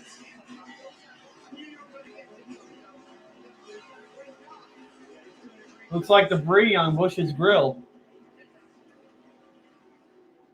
So this is driver knows that he is going to have All right. that lead and make him exceptionally uncomfortable. Kyle Busch in third. Can he get himself into the playoffs? He's avoided all the wrecks. He's ran in the middle of the pack all night. Can he make it happen? I hope so. And we just saw what happens when it doesn't work out. They all are happy they didn't get that wreck, but they all. But I'm pretty sure everybody else wants to win this race too. But you have to assume that you're going to make your way through it. That's the only way. You have to push, you have to shove, you have to block. And that's why Jimmy Johnson, 7-time champion, said there would most likely be another caution. Do you remember, Stevie, how Ross Chastain has been telling us all that it's only math, mathematics? Well, the number's looking good for Ross as he's above the cut line as we sit right now, but there is still plenty to come. Yeah, who the winner is. All right, getting close to 3 laps to go. We'll be going green with 3 to go. We'll see what's going to happen. Well, it'll be another accident before the final lap, and will we go into overtime? This will be a 3-lap sprint. Who knows what the extra 2.5 miles. Or will we finish this race Make note of the 24 car here. Look at by the caution or the checkered flag? What kind of pusher would William Byron be? Does he have a sturdy enough nose? Look at the damage. Can he push the 4 of Barry the way he really needs to push him? And if he gets there, he could do what Jimmy Johnson did back in 2013. Here we go. Still quite a bit of cars left in this. There's a lot on the line for William Byron, for Josh Berry. Here we go. Green flags in the air. Who's going to win it in Daytona?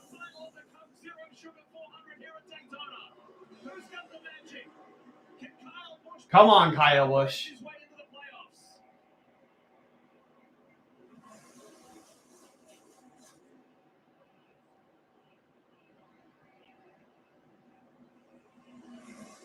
Big run coming from the outside right here. That third row back, they left some space, and now down the back straightaway. Josh Berry and Austin Cindric are side by side. Who will make the right moves at the right time to win this race? A wonderful night. And he and his teammates qualified brilliantly yesterday. All in the top 6 positions. And he's in with a chance to win at Daytona. But look, 2 laps to go now. on the inside in the 8 in the Cheddar's car. Berry still side by side with Cindric.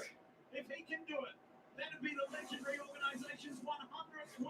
What's going to happen? Kyle Busch is in third. Can he make a move to get first place? He's still pushing Cindric, and there's a wreck. Berry is flipping.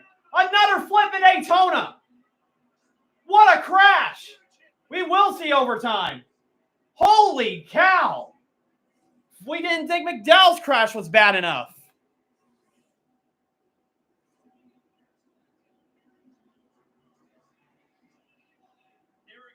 Wow. Looked like a push gone wrong. And Barry's flipped. Everybody's got to check on him. William Byron's car. Well, that's his exhaust coming out of there. Wow. Wow. Holy cow. Hopefully Barry's all right. That was a scary accident. Apparently, NASCAR, your strategy didn't work of keeping the cars from flipping. Another Stewart Haas car flipping on the back straightaway.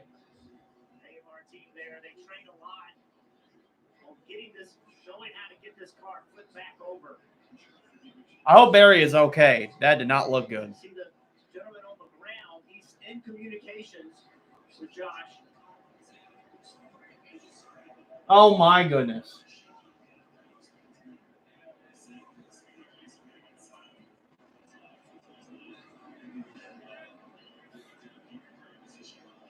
Well, of course, it's hard to get out of the car because it's upside down, and they're under a red flag now, understandably.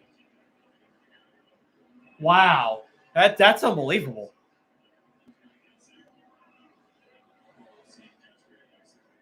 You mentioned to Jeff that these traveling safety workers have a whole system of straps and how they connect to the car and kind of roll the car over.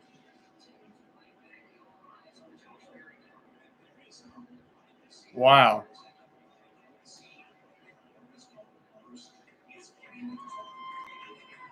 Is Barry out of the car, though? They're still trying to help him out.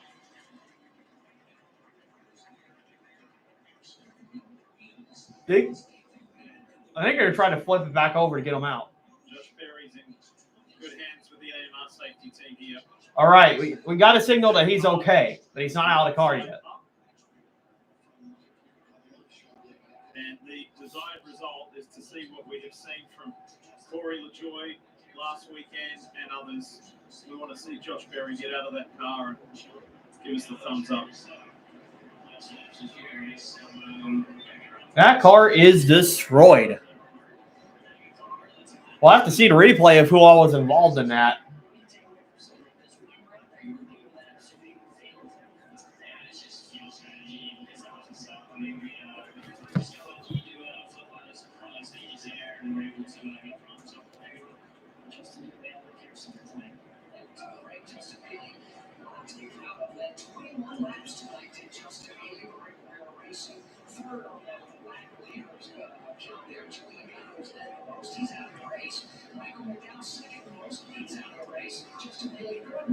There we go. Now the AMR safety team contending. There's Josh. There we go. There's the Oh, Josh is out. He is okay. A nasty crash, but he is all right. Now let's watch this replay. Yeah, Kyle Busch gave Cindric a bad push, and that caused the whole wreck to happen. Because Josh is hanging on his belts. He's not in his seat. He's hanging on his belts and has that frontal impact. Everything that went right. Yeah, he hit that wall upside down. Didn't go right for Josh Berry, and I'm with you, Jeff. The flip is the first concern, but then the hit into the wall when gravity is pulling you out of the seat is just different. Multi-point harness is trying to hold your hips and your lower body tight into that seat. But as you run all day, the heat, the sweat, everything kind of loosens up a little bit. You have to keep tugging on those belts. It was so great for Josh to get out. And again, that speaks to the structural integrity. Here's the view from Austin Dillon. Dylan was involved in that. Massive hit with Gilliland. Austin thought he was going to miss it, and then Gilliland came from nowhere. So here's a push from behind, and then it moved the two-car up. And again, pushing gone wrong. What a violent hit. See right there, there's the push. They're all stacked up, the 8, the 20. Yeah, that car just went flying. Now, the one thing about that car, when it's set down on the roof, yes, look at the integrity of the roof. It's sitting there really strong. That's something this car is really good at. The older car, that roof would collapse. This car is much stronger. So I think Kyle Busch is going to be in the lead when the caution comes out. With cars in the air. Kyle Busch almost, not Kyle Busch, Eric Jones almost flipped over. Oh, it is on board with Barry. Greg is going to be nasty.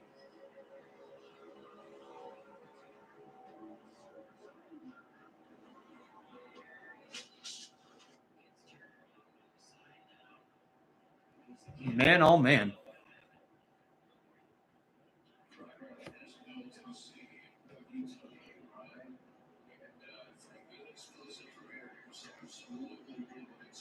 Just that ping-ponging that was happening further back, Zane Smith. So that takes more cars out. This is, we talk about it all the time. These late race restarts, they're just what? And you know. Definitely Kyle Busch did it intentional. It was just a bad push gone wrong. There's going to be another caution. Because he's been in them. I've been in them. Dale Jarrett's been in them. It's almost expected. You almost are like, I know I'm going to be in a wreck. for two cars in particular at the front. One of them being the 8, the other the 21 of Harrison Burton. Crazy. Opened up. Watch this. And there's the Dix imaging machine. Anybody even left? 21. So the 8 and the 21 got clear passage. Watch this. Straight through. Christopher Bell also lucky. Todd Gilliland was not. Parker Retzlaff got through. He had an open passage as well after a tough night last night in the Xfinity race. All right. So I believe the only two drivers that have won a race this year in the top 10 right now is Christopher Bell and Brad Keselowski. The rest of them have not won a race yet this year. You have to go all the way to Alex Bowman in 15th, or someone that's won a race this year. Insane. And obviously, even with the updates, more work to be done as the 4 lifts off. Look at how the nose is collapsed. It was a massive frontal impact. So massive. Such a great work by the safety team, flipping that car over. Had to feel like forever, sitting there upside down, but then Josh getting out instantly, giving us that thumbs up we'd all been hoping for. All right, drivers have been. All right, we're back under yellow now. Let's get ready to finish this Coke Zero Sugar 400 off.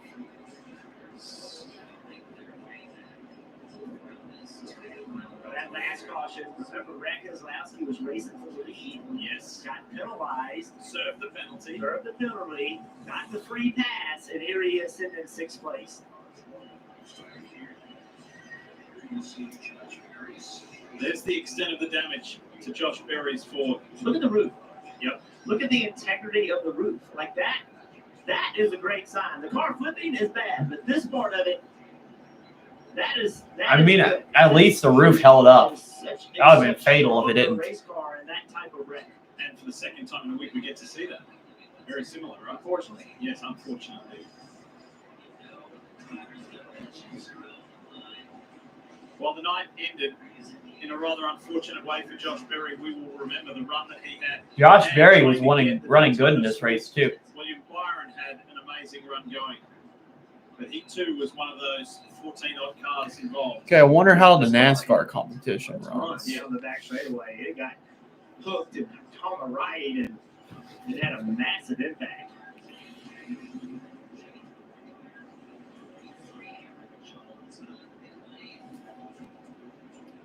I was debating on picking Kyle Busch for this race, too. Instead I picked Blaney, and he's out. When Parker Kligerman caught up with Joey Logano. Wesley picked Keselowski. You actually had Michael come across your nose there, and that insert down. Roberto picked Ty Gibbs. Yeah, it's hard to say exactly. And Michael picked Chris Buescher. Pushed into the corner. I just came across in front of me. There's just nothing you can do. It's the end of a speedway race, and you try to position yourself the best place you can. But the wreck always starts in the lead, and we just saw another one there with Josh Berry, which I hope he's okay. Wow. He's okay. But gotta figure out how to get the cars on the ground. We're not doing too good at that part, so hopefully we can figure out how to do that better. But overall, proud of the effort of team. Just think, 2 cars got airborne in the same night. Our cars are really, really fast. Unfortunately, all 3 of them are tore up at this point. It's just speedway racing. You can bring the heat and do the best you can, and you still get caught up and stuff. So that part's frustrating, but overall, a stage win, that's good, and almost a second. So for another week, we are going into overtime.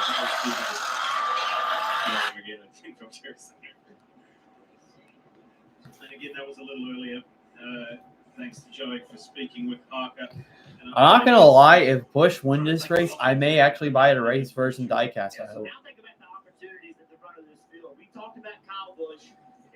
But he has more of a chance of winning this race now since there's less cars. I mean, this guy wins every year, it seems like. He has not won this year. He is going to start on this front row.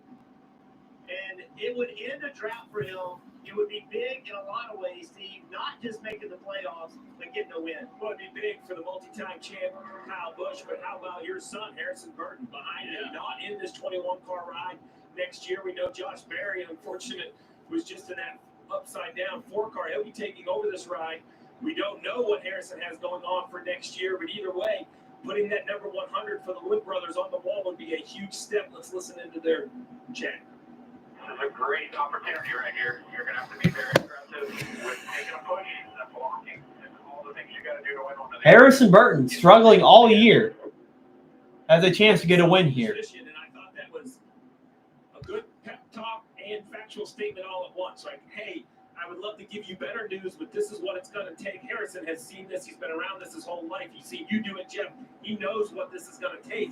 But the names continue. Look at Bell, Retzlaff, Ware, Nemechek back up there. You mentioned Keselowski after the penalty. So it's a lot of opportunity at the front of the field.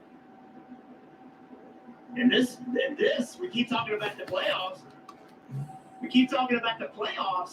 And what we've always looked at is not with the surprise winner, but if you Right. I think we're going to have one to go. if you get Harrison Burton to win this race, Or what Kyle Busch picks. He picks the inside. Harrison picks the outside. Bell, his former teammate, right behind him. that is not at all what all those guys on the cut line want to see. And I think this is super interesting for Kyle and Harrison. Retzlaff is in this race too. So Christopher Bell has been up here a lot. And fourth has a chance to win. Does this on Saturdays and Xfinity Cody Series. Ware, Nemechek, Hocevar, Hemrick. In all 3 series. An upset could happen. There's only a few cars left in this race. Kyle Busch is going to do anything to win this race, though. Those guys on the front row and the bottom, they were teammates. Those guys worked for years as teammates. Parker. Catching up with Josh Berry here, just checked the release from the Infield Care Center. First of all, are you okay? What a scary ride that was down the backstretch. Yeah, Look at that. All the guys in the bubble are still in this race. Man, I'm bummed because we had a hell of a night going. Just such a great job by Rodney and this whole 14 car was so strong. I mean, we were in position. Man, I just Yeah, at least Barry speaking to media after that. That was scary. I'm really proud of the job the whole team did, man, because we were in contention. You know, that could have been our day, but didn't work out. I just want to thank everybody at Stewart Haas Racing and Ford and NASCAR for building safe race cars. Hero for coming on board tonight.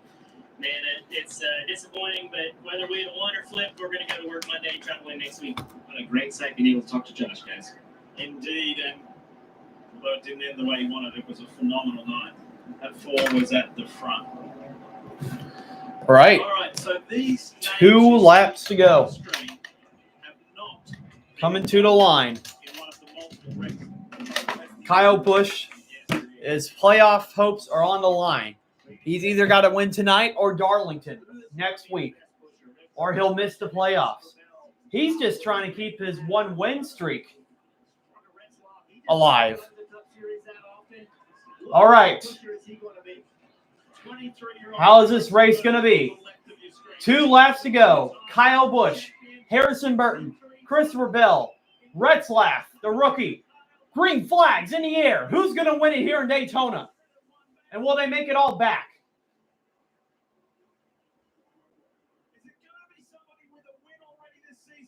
Come on, Kyle Busch. Oh, the inside and the outside did not get a good start. Come on, Kyle Busch. He has the lead. Bell trying to go to the top.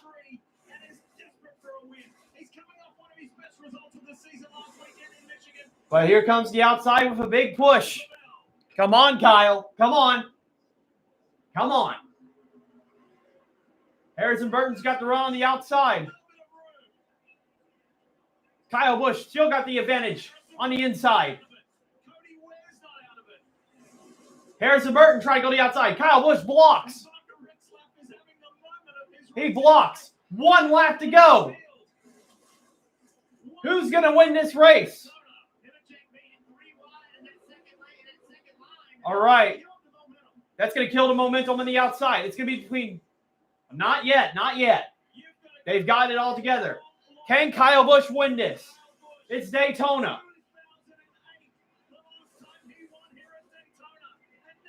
He stays on the bottom. Can Bell push him to the front? He almost wrecks him. Here comes Harrison Burton to the front. It's not over, though. Will he gather it back on the inside? Or will Burton win this race? Will it be Burton? Will it be Busch? Will it be Burton or Busch? Busch trying to look in front. He looks at the bottom. He looks at the top. Willoughby Bush. Harrison Burton's going to win this race. Kyle Busch gets second. Wow. Harrison Burton losing his ride for Wood Brothers this year. And Jeff Burton's son has beaten a two-time champion in Kyle Busch to win this race. Do you believe in miracles? I'm sure Burton does. What a finish.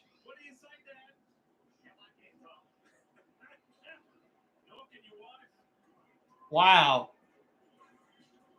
What a magical moment. It's the Wood Brothers 100th win. And out of all places, Harrison Burton gets his 100th win at Daytona. What a push. He found the way. The momentum wasn't there on lap 1. He found it. He forced help. Such a great job. Oh, man. Bittersweet. That is bittersweet.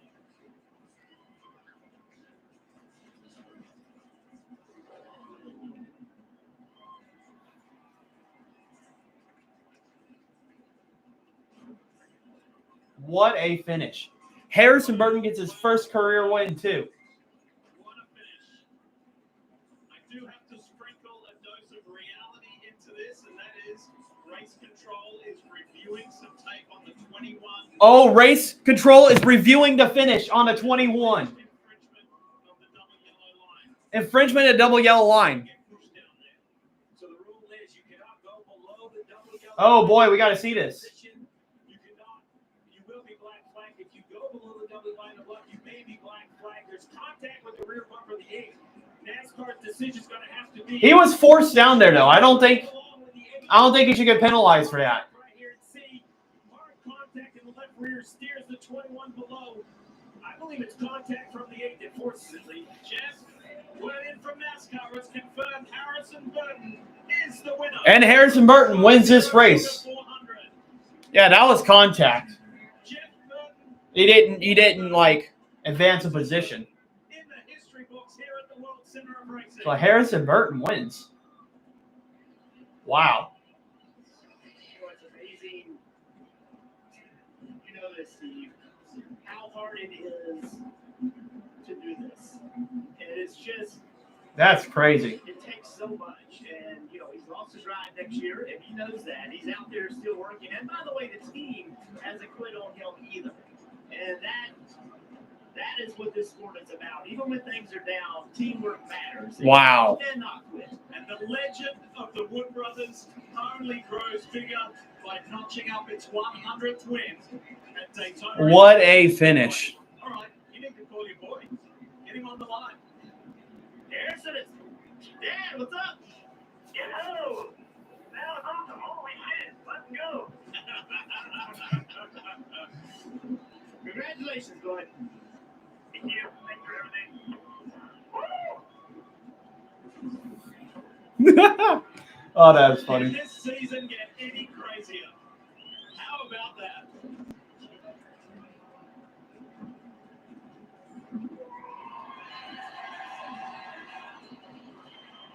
Wow.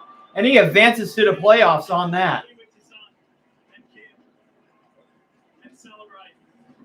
What a beautiful night. Wow. That's incredible. I was rooting for Kyle Busch to win the whole time, and I'm bummed that he got second place. But what Harrison Burton has been through, he's won it.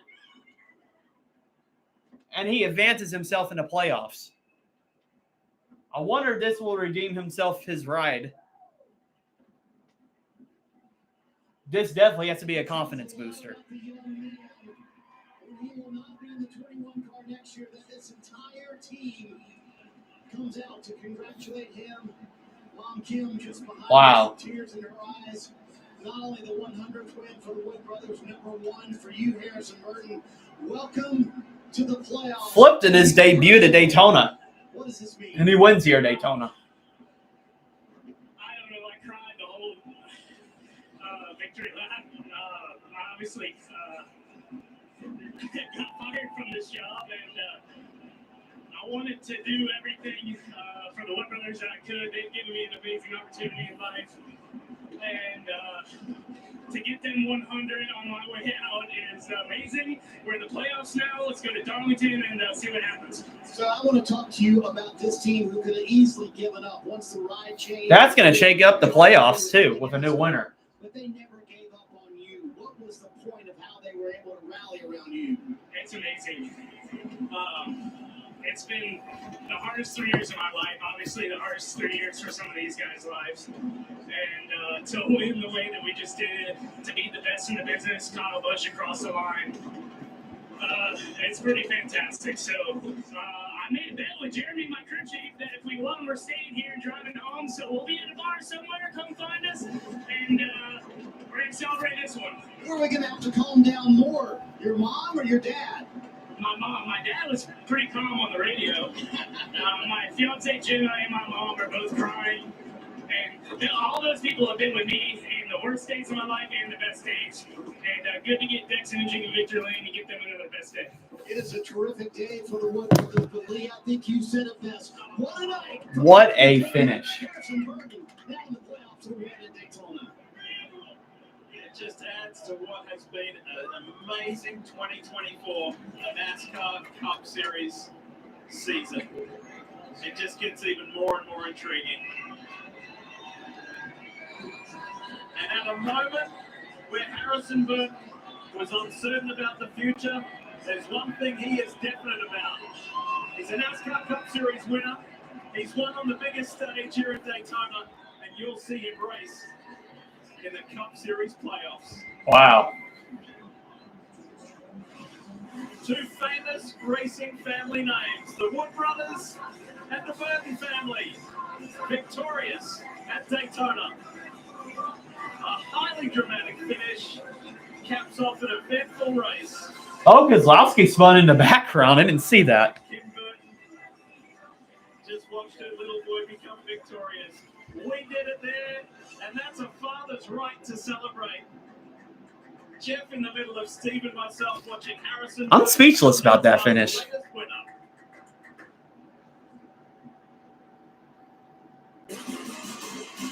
Dude, you're looking All right.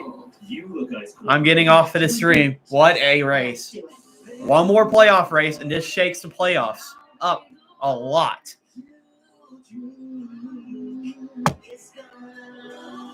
Harrison Burton is a Cup Series winner, and not only a Cup Series winner, he is in the playoffs.